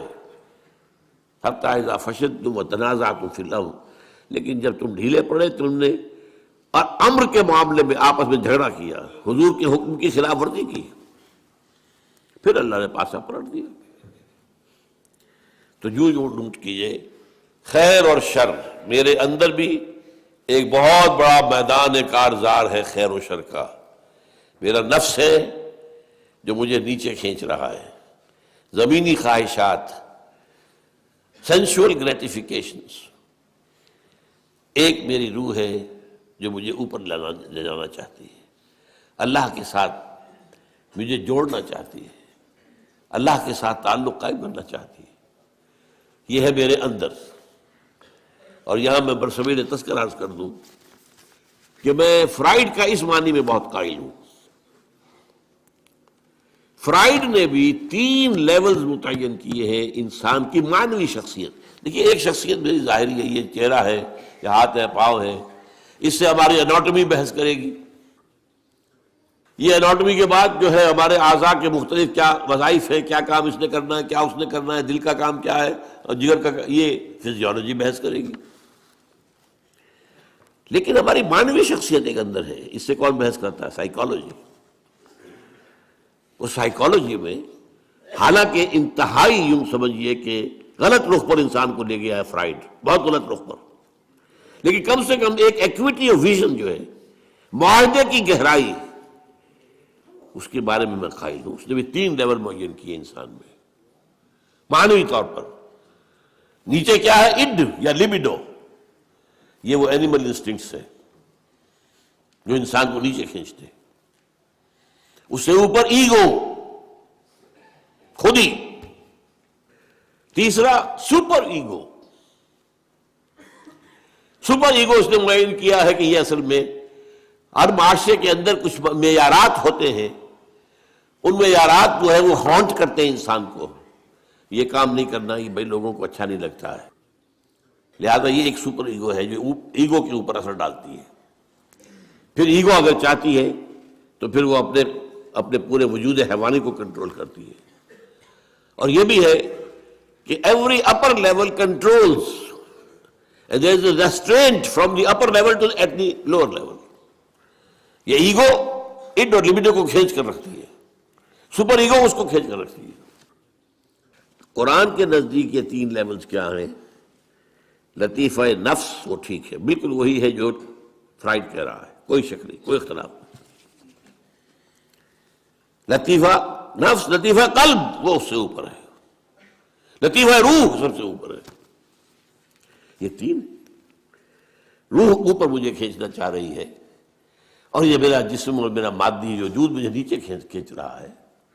کعبہ میرے پیچھے ہے، کلیسا میرے آگے. ایمان مجھے روکے ہے تو کھینچے ہے مجھے کفر. کعبہ میرے پیچھے ہے، کلیسا میرے آگے. اسی کشمکش میں ہماری زندگی گزرتی ہے. اور دیکھیے قلب کا معاملہ کیا ہے. یہ جو جسمانی قلب ہے ہمارے اندر، اس کو بھی چین نہیں ہے، ہر وقت حرکت میں ہے، ہر وقت، اور بدل رہا ہے، سکڑ رہا ہے، پھیل رہا ہے، سکڑ رہا ہے، پھیل رہا ہے، سکڑ رہا ہے، پھیل رہا ہے. اسی طریقے سے یہ مانوی قلب جو ہے، اس کا بھی کبھی رخ ہو جاتا ہے روح کی طرف تو پورا وجود روحانی ہو جاتا ہے. اس لیے کہ قلب حاکم، مبدأ ارادہ قلب ہے. جب یہ روح کی طرف ہو جائے، آئینہ ہے جیسے کہ آئینہ ادھر ہو گیا تو وہ سارا ریفلیکٹ کرے گا، روح کا جو اثرات ہیں، انوار و برکات، وہ پورے وجود پر چھا جائیں گے. اور اگر قلب کا رخ ہو گیا ہے نفس امارہ کی طرف تو پوری انسانی شخصیت حیوانیت، بلکہ ہو سکتا ہے بربریت، اس کے اوپر ہوتا ہے. یہ ہے قلب، ادھر یا ادھر.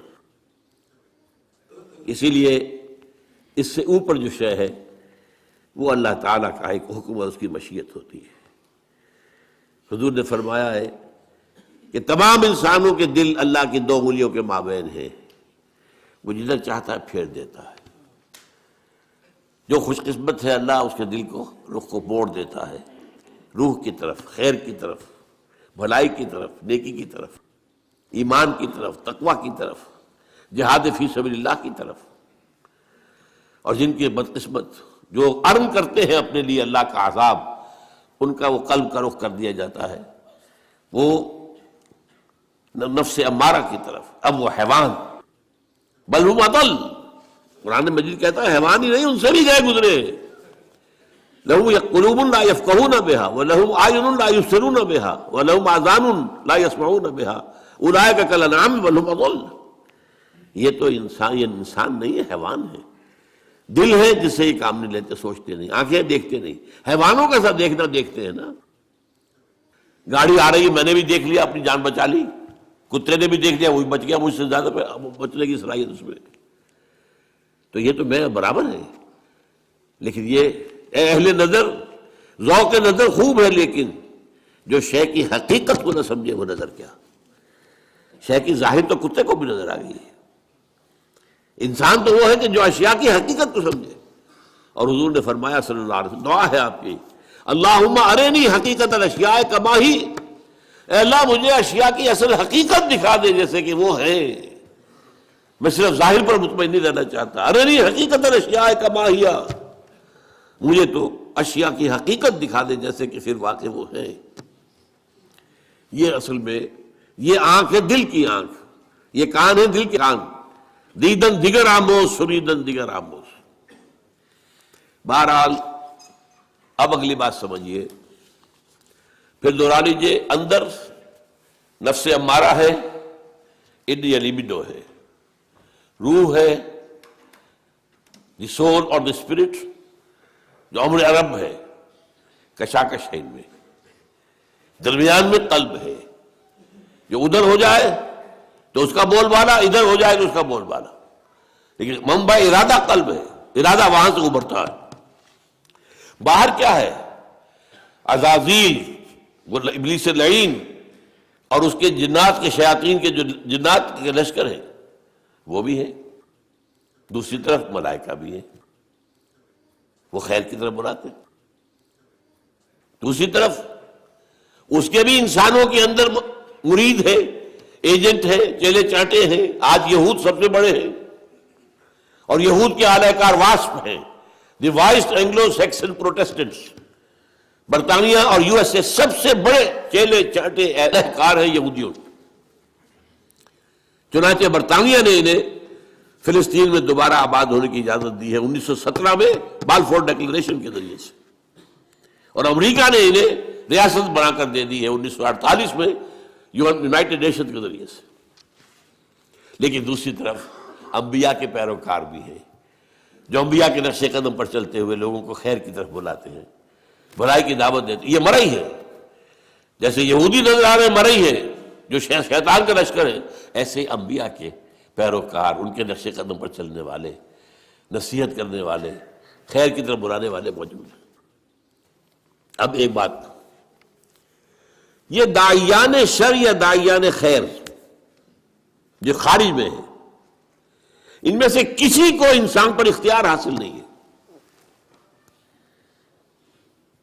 وہ دعوت دے سکتے ہیں، وہ بہلا پھسلا کر، سمجھا کر، اچھے داعی ہے وہ تبلیغ کے ذریعے سے، تلقین کے ذریعے سے، نصیحت کے ذریعے سے، تعلیم کے ذریعے سے. جو برائی کی طرف بلانے والے ہیں وہ تحریض سے، ترغیب سے دنیا کو مزین کر کے دکھا دیں گے. لَأُزَيِّنَنَّ لَهُمْ فِي الْأَرْضِ، یہ شیطان نے کہا تھا اللہ تعالیٰ سے، سورہ ہجر میں ہے، میں پوری زمین ان کے لیے مزین کر دوں گا. یہ اسی زمین کی دنیا اور دنیا کی زندگی ہی کے عاشق بن جائیں گے. اسی لیے کہا سورہ کہف کے اندر، اِنَّا جَعَلْنَا مَا عَلَى الْأَرْضِ زِینَةً لَهَا لِنَبْلُوَهُمْ أَيُّهُمْ أَحْسَنُ عَمَلًا. ہم نے زمین کے اوپر جو کچھ ہے اسے اس کا سنگھار بنا دیا ہے، حسن، خوبی، یہ زیورات ہیں زمین کے. انسان اسی کے حسن کا مطالعہ ہو کر رہ گیا، ہمیں بھول گیا. یہ سب ہم نے کیوں کیا تھا؟ اِنَّا جَعَلْنَا مَا عَلَى الْأَرْضِ زِینَةً لَهَا لِنَبْلُوَهُمْ أَيُّهُمْ أَحْسَنُ عَمَلًا. رخ روشن کے آگے شمع رکھ کر وہ یہ کہتے ہیں، ادھر جاتا ہے دیکھیں یا ادھر پروانہ آتا ہے. امتحان تو یہی تھا، ہماری طرف آتا ہے دنیا کی طرف جاتا ہے. یہ اصل میں وہ امتحان ہے. لیکن جیسا کہ میں نے کہا کسی ابلیس کو بھی یہ اختیار نہیں ہے کہ آپ کو زبردستی غلط راستے پر لے جائے. وہ آپ کے سامنے دنیا کو خوشنما بنا دے گا، بدی کو خوشنما بنا کر پیش کرے گا، نیکی کی شکل دے دے گا، اس کے لیے بڑے اچھے الفاظ استعمال کر دے گا. جو یونائٹڈ نیشنز اسمبلی نے طے کر دیا ہے کہ پروسٹیٹیوشن کو پروسٹیٹیوشن نہ کہو، سیکس ورکرز کہو. بس یہ کیا ہو رہا ہے؟ ہومو سیکشولیٹی کو بالکل یہ نہ سمجھو کوئی ان نیچرل بات ہے، اسے نیچرل انکلینیشن. اور یہ کون کر رہا ہے؟ United Nations Organization General Assembly کر رہی ہے. اس لیے کہ اس وقت وہ یہود کے شکنجے میں ہے، فرنگ کی رگے جہاں پنجے یہود میں. اسی طریقے سے انبیاء بھی کسی کو زبردستی سیدھے راستے پر نہیں لا سکتے. نہ کوئی اور داعی خیر، کوئی اور بھلائی کی طرف بلانے والا کوئی نہیں. ان کا کام کیا ہے؟ بشیر. یہ اصطلاح ذرا نوٹ کر لیجیے. اب کار نبوت کے ضمن کی اصطلاحات ہیں. وما نرسل المرسلین الا مبشرین ومنذرین وما ارسلناک الا مبشرا ونذیرا. یہ دو الفاظ سب سے زیادہ استعمال ہوئے، بشارت دینے والے اور خبردار کرنے والے. دیکھو غلط راستے پر جاؤ گے تو جہنم کا راستہ ہے، جہنم میں گزرو گے. خبردار کر دیا ہم نے. فقط انذرتکم، میں نے تمہیں خبردار کر دیا ہے. غلط راستے پر جاؤ گے جہنم ہے، اچھے راستے پر جاؤ گے جنت ہے. بشارت اس کی ہے. اور جو کوئی اچھے راستے پر آئے اسے تھپکی دینا، بشارت دینا، دل جوئی کرنا. نحن اولیاؤکم فی الحیات الدنیا وفی الآخرہ. فرشتے کہتے ہیں اہل ایمان سے گھبراؤ نہیں، تکلیفوں میں سے بھی مت گھبراؤ، آزمائی سے نہ گھبراؤ، ہم تمہارے ساتھی ہیں، مددگار ہیں، پشپنا ہیں، دنیا کی زندگی میں بھی آخرت میں بھی. تو چاہے داعیان خیر ہوں چاہے داعیان شر ہوں، کسی کو کوئی اختیار کسی انسان پر حاصل نہیں ہے. قرآن مجید میں بھی اللہ تعالیٰ نے ابلیس سے کہہ دیا تھا تم نے مہلت مانگی ہے، میں دے رہا ہوں، لیکن ان عبادی لیس لک علیہم سلطان، میرے بندوں پر تمہیں اختیار کوئی نہیں ہوگا. تم بہلاؤ، دھوکہ دو، سب باغ دکھاؤ، جس طرح چاہو، جو چاہو جو زور لگا لو اپنا، لیکن تمہیں اختیار نہیں ہوگا. جو آئے گا اپنے اختیار سے آئے گا، اس کا اپنا قلب ہوگا.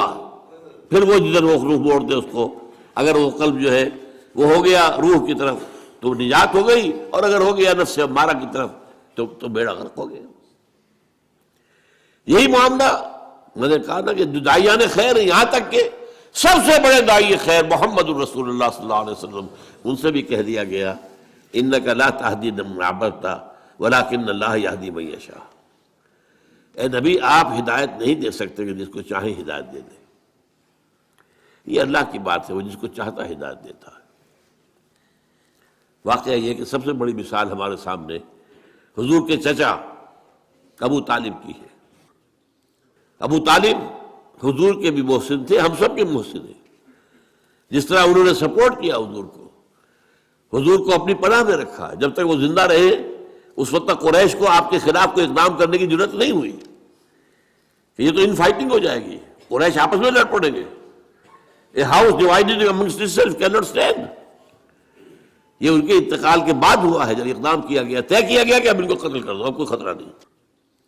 جس پر آپ طائف گئے ہیں کہ شاید طائف میں کوئی بڑا سردار جو ہے میری بات مان لے، ایمان لے آئے مجھ پر، تو میں اپنا مرکز وہاں منتقل کر دوں. لیکن وہ ایک علیحدہ یہ بات ہوئی وہاں پر جو ہوئی.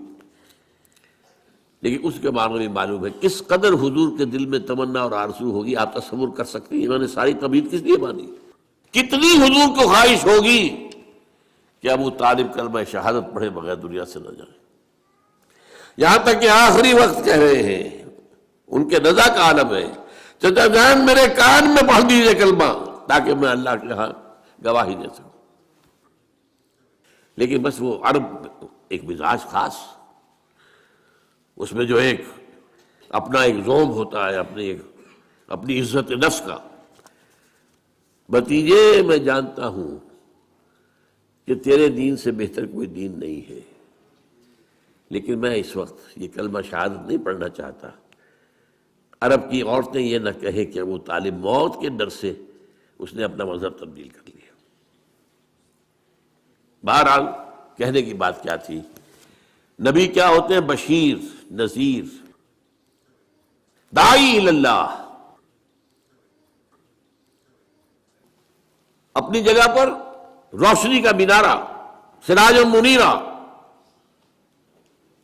معلم، مربی، مزکی، یہ ساری کیفیات جو ہے انبیاء کے ساتھ ہیں۔ اور نبیوں کے نقش قدم پر چل کر جو لوگ خدمت خلق کرے، لوگوں کو صحیح راستے پر لائے، ان کے لیے بھی یہی الفاظ ہوں گے۔ تمام سابقہ انبیاء کے لیے بھی یہی الفاظ تھے، وما نرسل المرسلین الا مبشرین ومنذرین وما ارسلناک الا مبشرا ونذیرا، بشیر، نذیر۔ اچھا، اس میں ایک اور اصطلاح آ گئی، اس انذار، تبشیر، تبلیغ، تعلیم، نصیحت، اس کے نتیجے میں جو بات قائم ہوگی اس کے لیے ایک لفظ ہے شاہد۔ شاہدن علیکم،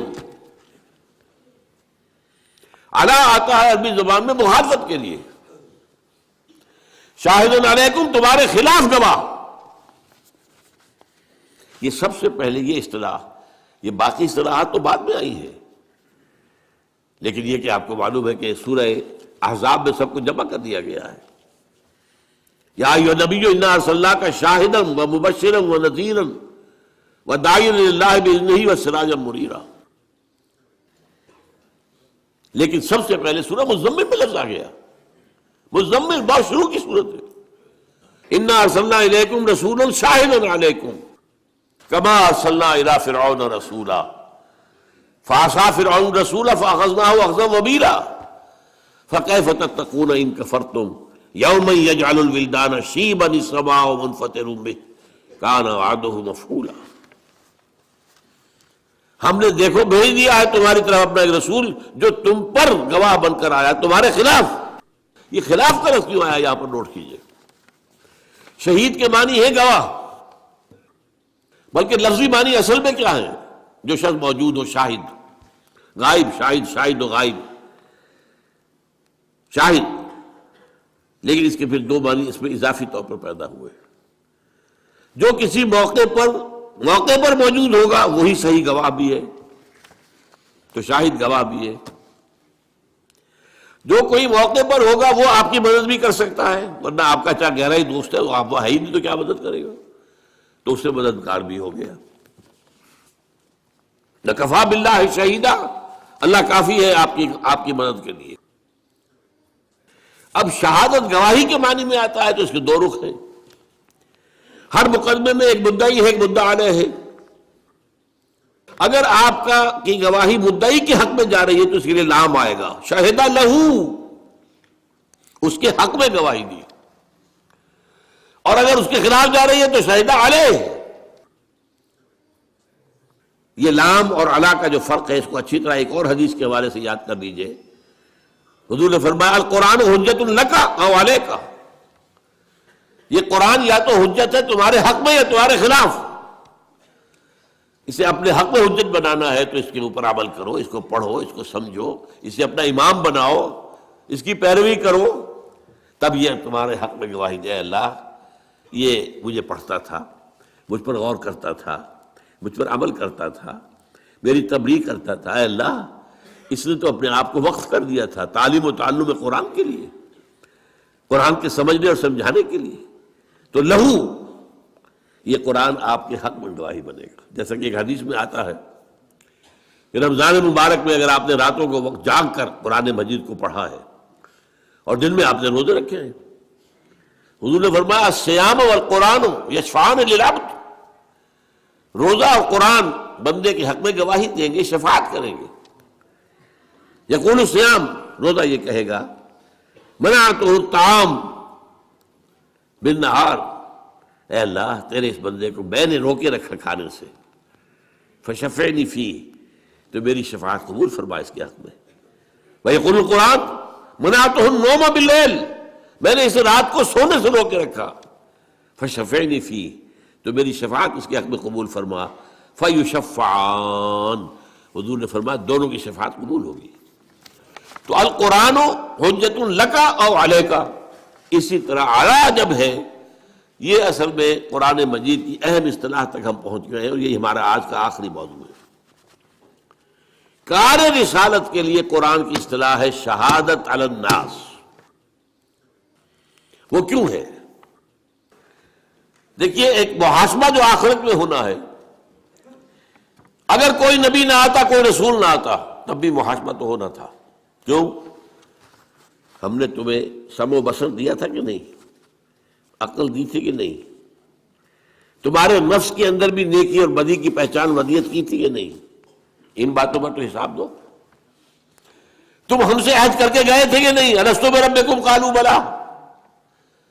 جس شخص کے پاس کسی نبی کی دعوت نہ پہنچی ہو، کسی رسول کی دعوت نہ پہنچی ہو، اس کا محاسبہ ہوگا توحید اور عام نیکی اور بدی کے اعتبار سے، بس۔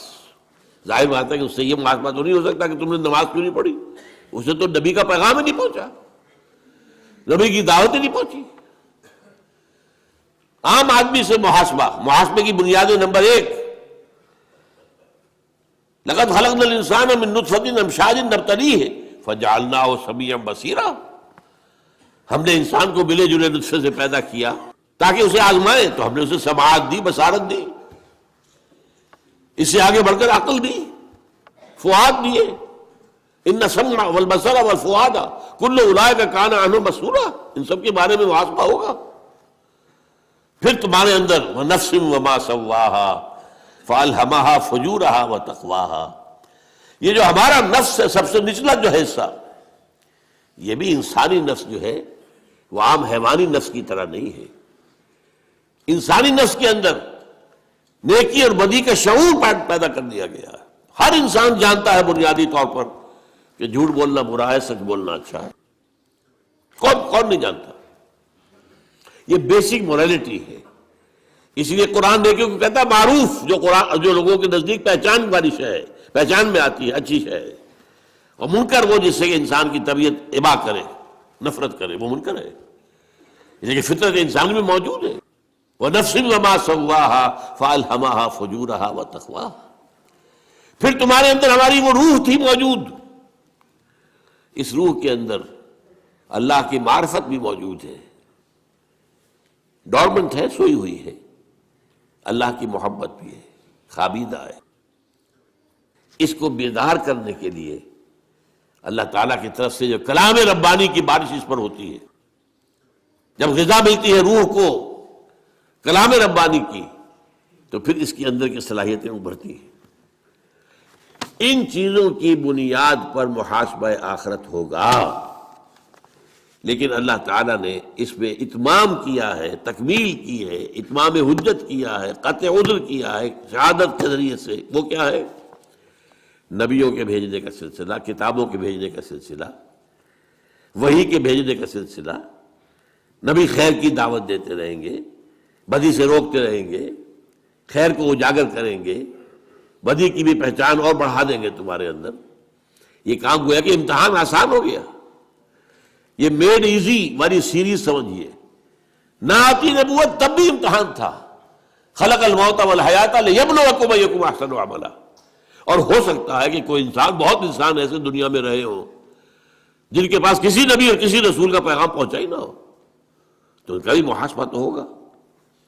وہ جو انہیں سمع و بصر کی صلاحیت دی، عقل و خرد کی صلاحیت دی، نیکی بدی کی پہچان دی، روح کے اندر اپنی معرفت رکھی، روح کے اندر اپنی محبت رکھی، ان 5 چیزوں کی بنیاد پر every human being is responsible accountable on the day of judgement. لیکن جب نبی آ گئے، ان کے اندر مکمل انسانیت کی ایک سیرت اور صورت بھی نظر آ گئی، اس اخلاق کا پیکر، اس سیرت و کردار کا مجسمہ بھی سب سامنے آ گیا، وحی کی دعوت بھی سامنے آ گئی۔ اس نے جو ہے روح کے اندر جو چیزیں چھپی ہوئی، دبی ہوئی تھی، انہیں اجاگر کیا۔ اس سے گویا کہ اب 2 کام ہو گئے، یہاں حق کو پہچاننا آسان، حق پر چلنا آسان، لیکن آخرت میں یہی نبی کھڑے ہوں گے، رسول کھڑے ہوں گے، گواہی دیں گے، اے اللہ ہم نے ان تک تیرا پیغام پہنچا دیا تھا۔ Now they are responsible۔ They are accountable, یہ جواب دہ ہیں. اب یہ نہیں کہہ سکتے کہ انہیں پیغام پہنچا ہی نہیں.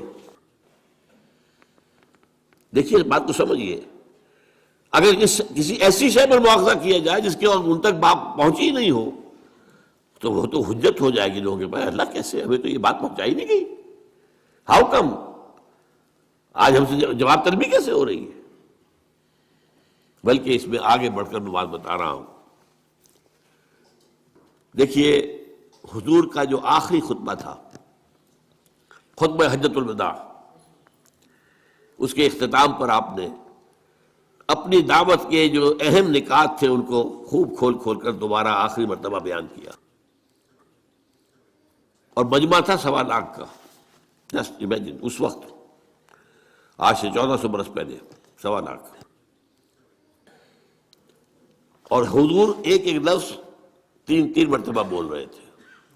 لاؤڈ اسپیکر تو تھا نہیں، کچھ لوگ ادھر کھڑے ہیں، اس سے آگے لوگ کھڑے، تو آپ نے ادھر رخ کر کے کہا، اس نے آگے بولا، اس نے اس سے آگے بولا، تو 1 لاکھ تک پہنچایا. اس طریقے سے 3 دفعہ، پھر سامنے آپ نے رخ کر کے وہی بات کہی، پھر بائیں طرف رخ کر کے وہی بات کہی. جب آپ کا خطبہ ختم ہو گیا تو آپ نے ایک سوال کیا، الا هل بلغت،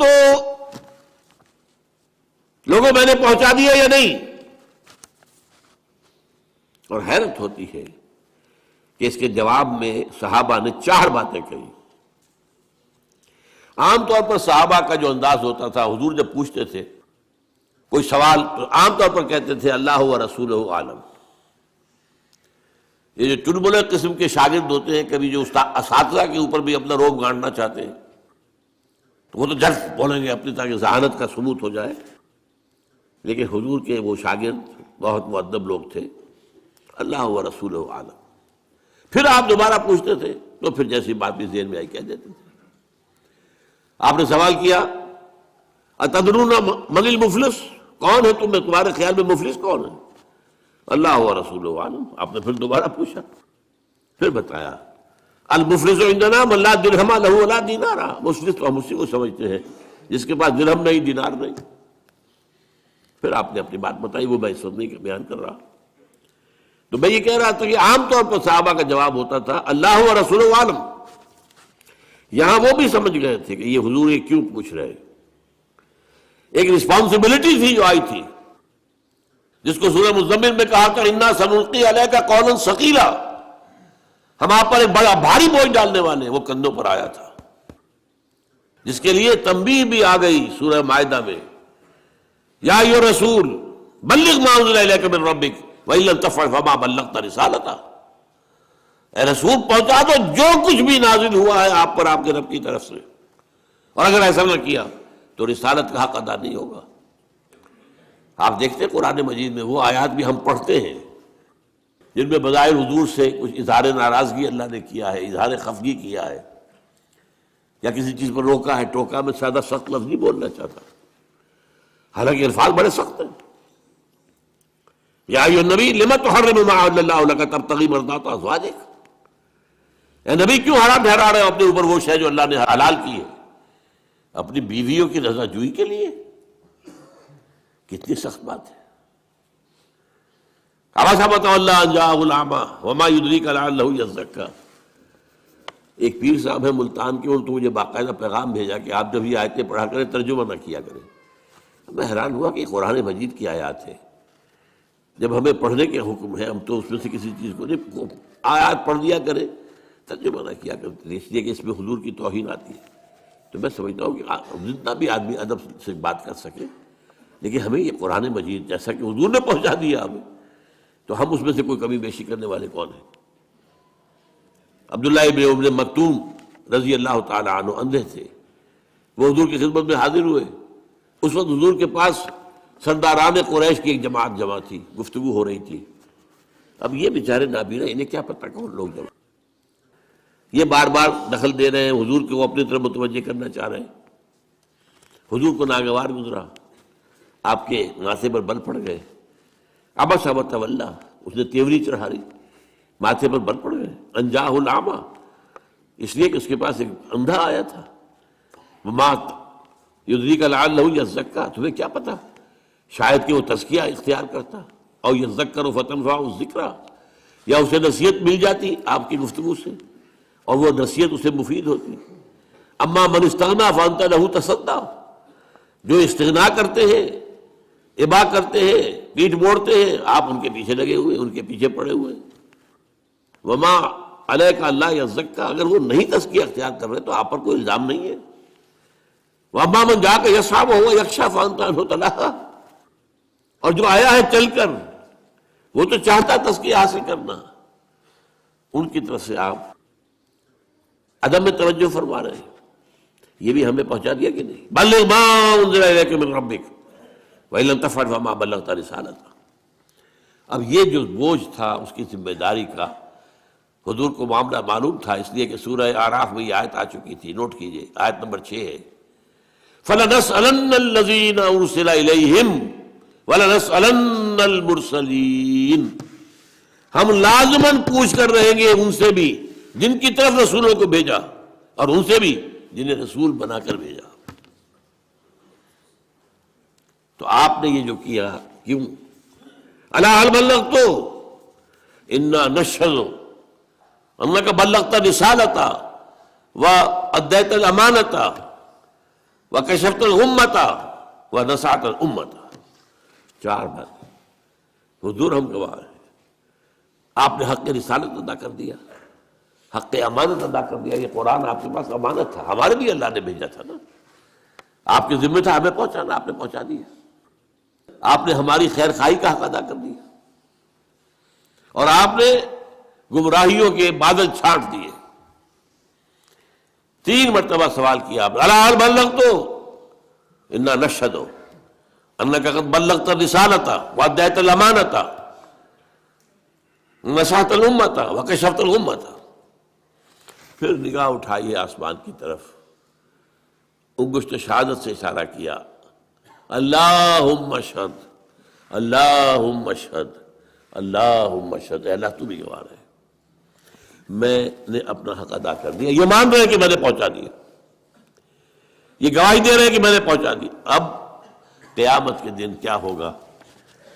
ہر امت پر جب ایک کلیکٹیو قسم کی وہاں پر رسپانسبلٹی آئے گی، ایک تو ہے ہر شخص کا انفرادی حساب، کلہم آتی ہے یوم القیامت فردا، پہلے ایک اجتماعی فیصلہ بھی ہوگا۔ اس وقت جو ہے وہ ہر اس امت کا جو رسول ہے وہ کھڑے ہو کر ٹیسٹیفائی کرے گا، اے اللہ تیرا جو پیغام مجھ تک آیا تھا میں نے پہنچا دیا تھا، ناؤ دے آر رسپانسبل۔ یہ ہے وہ معاملہ جو قیامت میں ہوگا، اور سورہ نساء کی 41ویں آیت میں اس کا نقشہ کھینچا گیا ہے۔ اور روایت آتی ہے کہ حضور نے ایک مرتبہ عبداللہ ابن مسعود رضی اللہ تعالیٰ عنہ سے کہا کہ مجھے کچھ قرآن سناؤ۔ انہوں نے عرض کیا حضور آپ کو سناؤں گا، آپ پر تو نازل ہوا ہے قرآن۔ فرمایا نہیں، مجھے کچھ کسی دوسرے سے سن کر کچھ اور ہی لذت محسوس ہوتی ہے۔ تعمیل امر میں حضرت عبداللہ ابن مسعود نے سورہ نساء کی قرأت شروع کی۔ جب اس 41ویں آیت پر پہنچے تو حضور نے فرمایا حسبک حسبک، بس کرو بس کرو۔ اب وہ تو اپنی گردن نیچے کیے پڑھ رہے تھے قرآن، حضور کا چہرہ مبارک پہ تو نگاہ نہیں تھی۔ اب جب آپ نے کہا حسبک حسبک تو نگاہ اٹھا کر دیکھا تو آپ کی آنکھوں سے آنسو بہ رہے تھے۔ وہ کس بات کے تھے آنسو؟ فَكَيْفَ إِذَا جِئْنَا مِنْ كُلِّ أُمَّةٍ بِشَهِيدٍ وَجِئْنَا بِكَ عَلَىٰ هَٰؤُلَاءِ شَهِيدًا۔ اس دن کیا ہوگا، کیسے بیتے گی، جس دن ہر امت پر ہم ایک گواہ کھڑا کریں گے اس کے خلاف۔ یہ گویا کہ جسے آپ کہتے ہیں کہ سرکاری گواہ، پروزیکیوشن وٹنس، اور آپ کو لائیں گے ان کے خلاف گواہ بنا کر۔ رسول کہے گا میں نے پہنچا دیا تھا، یہ جانے، لیکن آپ نے جب دیکھا کہ مجھے اپنی قوم کے خلاف گواہی دینی ہوگی، قوم تو اپنی تھی نا آخر، تو آپ کی آنکھوں میں آنسو آ گئے۔ یہ ہے شہادت حق، یہ ہے درحق۔ اس کے بعد اب کوئی عذر باقی نہیں رہ جاتا انسان کے پاس۔ چنانچہ سورہ نساء میں اس مسئلے کو، اس معاملے کو اور کھول کر بیان کر دیا۔ ایک ہی آیت میں بہت سے انبیاء کا ذکر ہے، اور ان کا نام لینے کے بعد فرمایا رسلا مبشرین و منذرین، ان رسولوں کو ہم نے بھیجا مبشر اور منذر بنا کر، وہی دونوں اصطلاحات۔ وما نرسل المرسلین الا مبشرین ومنذرین یا ایھا النبی انا ارسلناک شاہدا ومبشرا ونذیرا وداعیا الی اللہ باذنہ وسراجا منیرا رسلا مبشرین ومنذرین لئلا یکون للناس علی اللہ حجۃ بعد الرسل. اب دیکھیں لام اور علی یہاں بھی آ گیا، تاکہ نہ رہ جائے لوگوں کے حق میں کوئی عذر کوئی دلیل اللہ کے مقابلے میں. علی اللہ للناس، اے اللہ ہم تک تو بات پہنچی نہیں، اے اللہ ہمارے تک تو یہ پیغام پہنچا ہی نہیں، تو اب کس چیز کا مواخذہ؟ تو رسول بھیج دیے، اب نہیں کہہ سکتے، اتمام حجت ہو گیا، قطع عذر ہو گیا، اب دلیل کوئی نہیں. رسلا مبشرین ومنذرین لئلا یکون للناس علی اللہ، لام اور علی، حجت کوئی حجت نہ رہ جائے، لئلا یکون للناس علی اللہ حجت بعد الرسل وکان اللہ عزیزا حکیما. اللہ تعالیٰ جو ہے وہ تو عزیز ہے، زبردست ہے، وہ جیسے چاہے حساب لے لے، لیکن حکیم بھی ہے، اس نے ہر شے کا قانون بنا رکھا ہے. یہ شہادت علی الناس تاکہ محاسبہ اخروی کے لیے ابتدائی بنیادیں تو وہ ہیں جو انسان میں رکھی ہوئی ہیں، سمع و بصر ہے، عقل و خرد ہے، نیکی بدی کی پہچان ہے، روح میں اللہ کی معرفت ہے اگرچہ سوئی ہوئی، روح میں اللہ کی محبت ہے اگرچہ خوابیدہ. لیکن یہ 5 چیزیں دے کر تمہیں بھیجا ہے دنیا میں، ایسے ہی بغیر تیر و تفنگ کے اور بغیر ساز و سامان کے تمہیں نہیں ڈال دیا امتحان کے اندر. اس کے بعد اس کی تکمیل کر دی گئی، اتمام حجت، قطع عذر. نبیوں کو بھیج کر، رسولوں کو بھیج کر، اب تو کہہ ہی نہیں سکتے. رسلا مبشرین ومنذرین لئلا یکون للناس علی اللہ حجۃ بعد الرسل وکان اللہ عزیزا حکیما. اب آخری بات، حضور پر نبوت ختم، اب یہ کام کون کرے گا؟ انسان تو ختم نہیں ہوئے، یہ کام اب کون کرے گا؟ پہلے کیا تھا؟ ایک رسول کی دعوت لوگوں نے بھلا دی، اللہ نے اور رسول بھیج دیا، اور اگر تعلیمات کے اندر کوئی نقص کر دیا تھا ان کی اصلاح کر دی. اب جب سلسلہ بند ہو گیا اب کیا ہوگا؟ یہ ہے وہ اہم نقطہ جو آپ کی اور میری ذمہ داری بات بتاتا ہے. حضور کے انتقال کے بعد اور آپ پر ختم نبوت کے بعد اب یہ ذمہ داری بحیثیت مجموعی پوری امت مسلمہ کی ہے.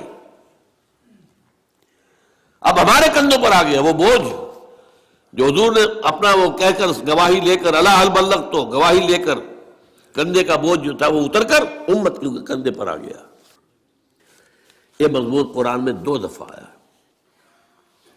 سورہ حج کی آخری آیت ہے، اے مسلمانوں جاہدوا فی اللہ حق جہادہ. اور کس لیے یہ جہاد کرنا ہے تمہیں؟ لیکون الرسول شہیدا علیکم، تاکہ رسول تو گواہی دیں گے تمہارے خلاف، وتکونوا شہداء علی الناس، اور تمہیں بننا ہے گواہ لوگوں کے خلاف. یہ ہے تا قیام قیامت. میں کہا کرتا ہوں سمجھانے کے لیے، یہ امت کا فریضہ رسالت ہے. دیکھیے حضور کی زندگی میں بھی جہاں آپ خود تبلیغ کرتے تھے، صحابہ نہیں کرتے تھے. حضرت ابوبکر رضی اللہ تعالیٰ عنہ کی دعوت پر 10 مبشرہ میں سے 6 چوٹی کے صحابہ وہ حضرت ابوبکر کی دعوت پر ایمان لائے. تو دعوت دینے والے کون؟ ابو بکر، بٹ آن بہاف آف محمد صلی اللہ علیہ وسلم. یہ دعوت جو ہے تبلیغ حضور ہی کی جانب سے ہو رہی ہے بذریعہ ابو بکر رضی اللہ تعالی. اسی طرح ایک مرتبہ عید کے ایک اجتماع میں حضور نے حضرت عمر سے کہا کہ تم جا کر میری طرف سے فلاں فلاں باتیں خواتین کو بتا دو. آپ نے وہاں جا کر کہا انی رسول اللہ صلی اللہ علیہ وسلم، میں اللہ کے رسول کا رسول ہوں. یہاں پیغامبر کے معنی میں آیا، حضور کا پیغام پہنچانے آیا ہوں.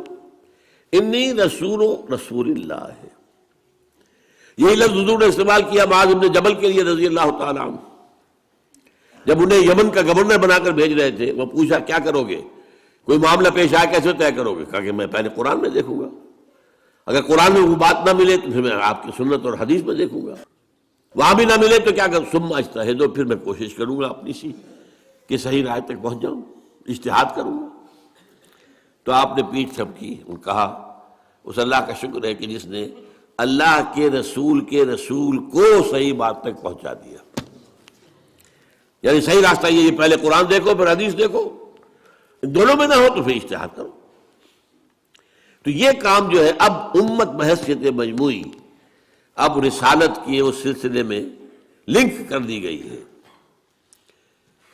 لِيَكُونَ الرَّسُولُ شَهِيدًا عَلَيْكُمْ وَتَكُونُوا شُهَدَاءَ عَلَى النَّاسِ، یہ تو سورہ حج کے اندر آیا ہے، اور سورہ بقرہ کے اندر کیا آیت آئی ہے؟ جب قبلہ بدلا ہے، رخ بدل دیا، مکے سے مدینے آ کر پہلے آپ نے 17 مہینے بیت المقدس کی طرف رخ کر کے نماز پڑھی ہے، پھر اللہ کا حکم آیا ہے اور قبلہ تبدیل ہوا۔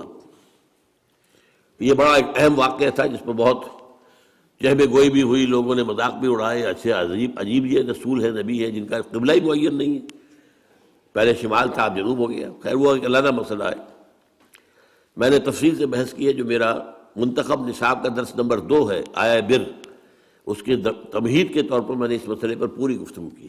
خیر تو وہاں کیا ہوا، اس وقت جب یہ بات سامنے آئی کہ یہ لوگوں نے کہا کہ یہ کیا گے سَيَقُولُ السُّفَهَاءُ مِنَ النَّاسِ مَا وَلَّاهُمْ عَنْ قِبْلَتِهِمُ الَّتِي كَانُوا عَلَيْهَا قُلْ لِلَّهِ الْمَشْرِقُ وَالْمَغْرِبُ، وہاں فرمایا وَكَذَلِكَ جَعَلْنَاكُمْ أُمَّةً وَسَطًا لِتَكُونُوا شُهَدَاءَ عَلَى النَّاسِ وَيَكُونَ الرَّسُولُ عَلَيْكُمْ شَهِيدًا۔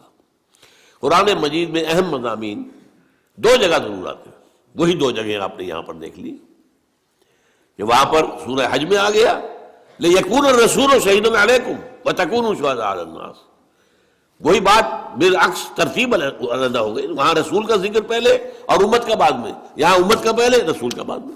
لِتَكُونُوا شُهَدَاءَ عَلَى النَّاسِ وَيَكُونَ الرَّسُولُ عَلَيْكُمْ شَهِيدًا، یہ ذمہ داری ہے امت مسلمہ کے کاندھے پر۔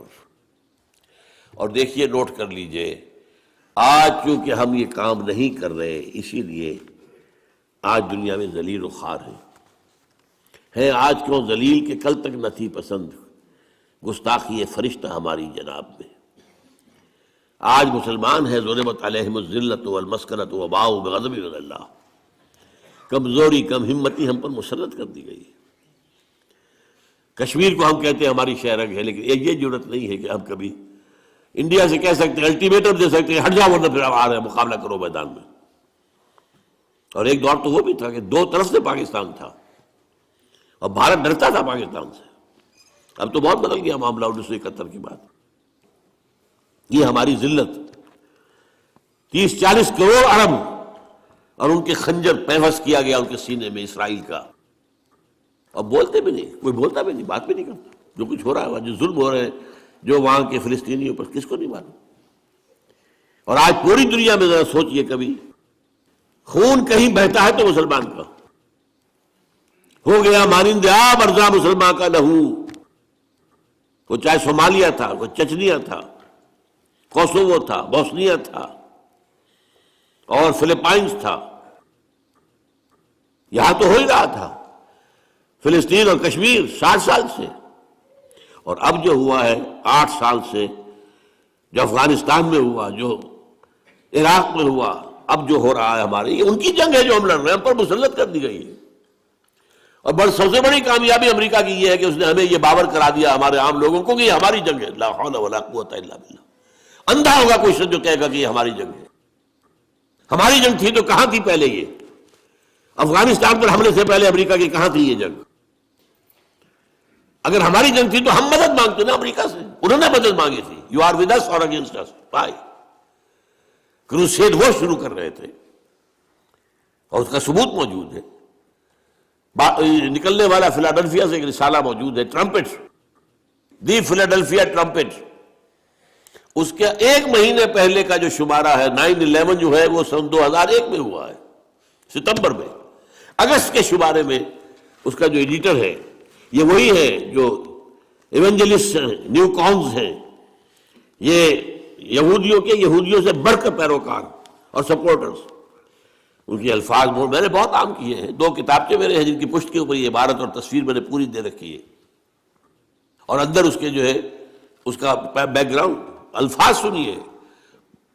Many people think that crusades are a matter of the past, over forever. But they are wrong. Preparations are being made. August 2001. جو لکھا گیا ہوگا جولائی 2001 میں. Preparations are being made for the last crusade, which will be the bloodiest of all. جتنی پہلی ہوئی ہے 250 برس تک جاری رہی تھی صلیبی جنگ. 10 دورے آئے اس میں، ایک آیا دوسرا گیا، پھر آیا دوسرا آیا، کبھی ادھر کبھی ادھر.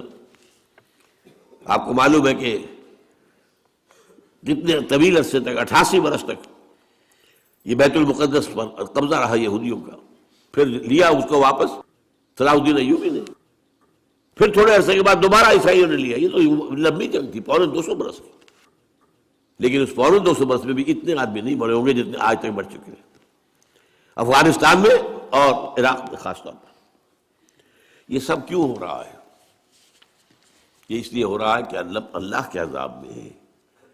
شہادت علی الناس کا تقاضا تھا کہ ہم دنیا میں اللہ کا دین قائم کر کے دکھاتے دنیا کو اور دعوت دیتے، come and see with your own eyes this is the دین of Allah. Come and see. اب تو کیا ہے، لوگ ہم سے کہتے ہیں اسلام کہاں ہے؟ وہ تو کتابوں میں لکھا ہوا ہے، کہیں ہے تو نہیں. ہاں مذہب ہے، نماز ہے، روزہ ہے، حج ہے، زکوٰۃ ہے، اس سے کسی کو کوئی تکلیف نہیں ہوتی.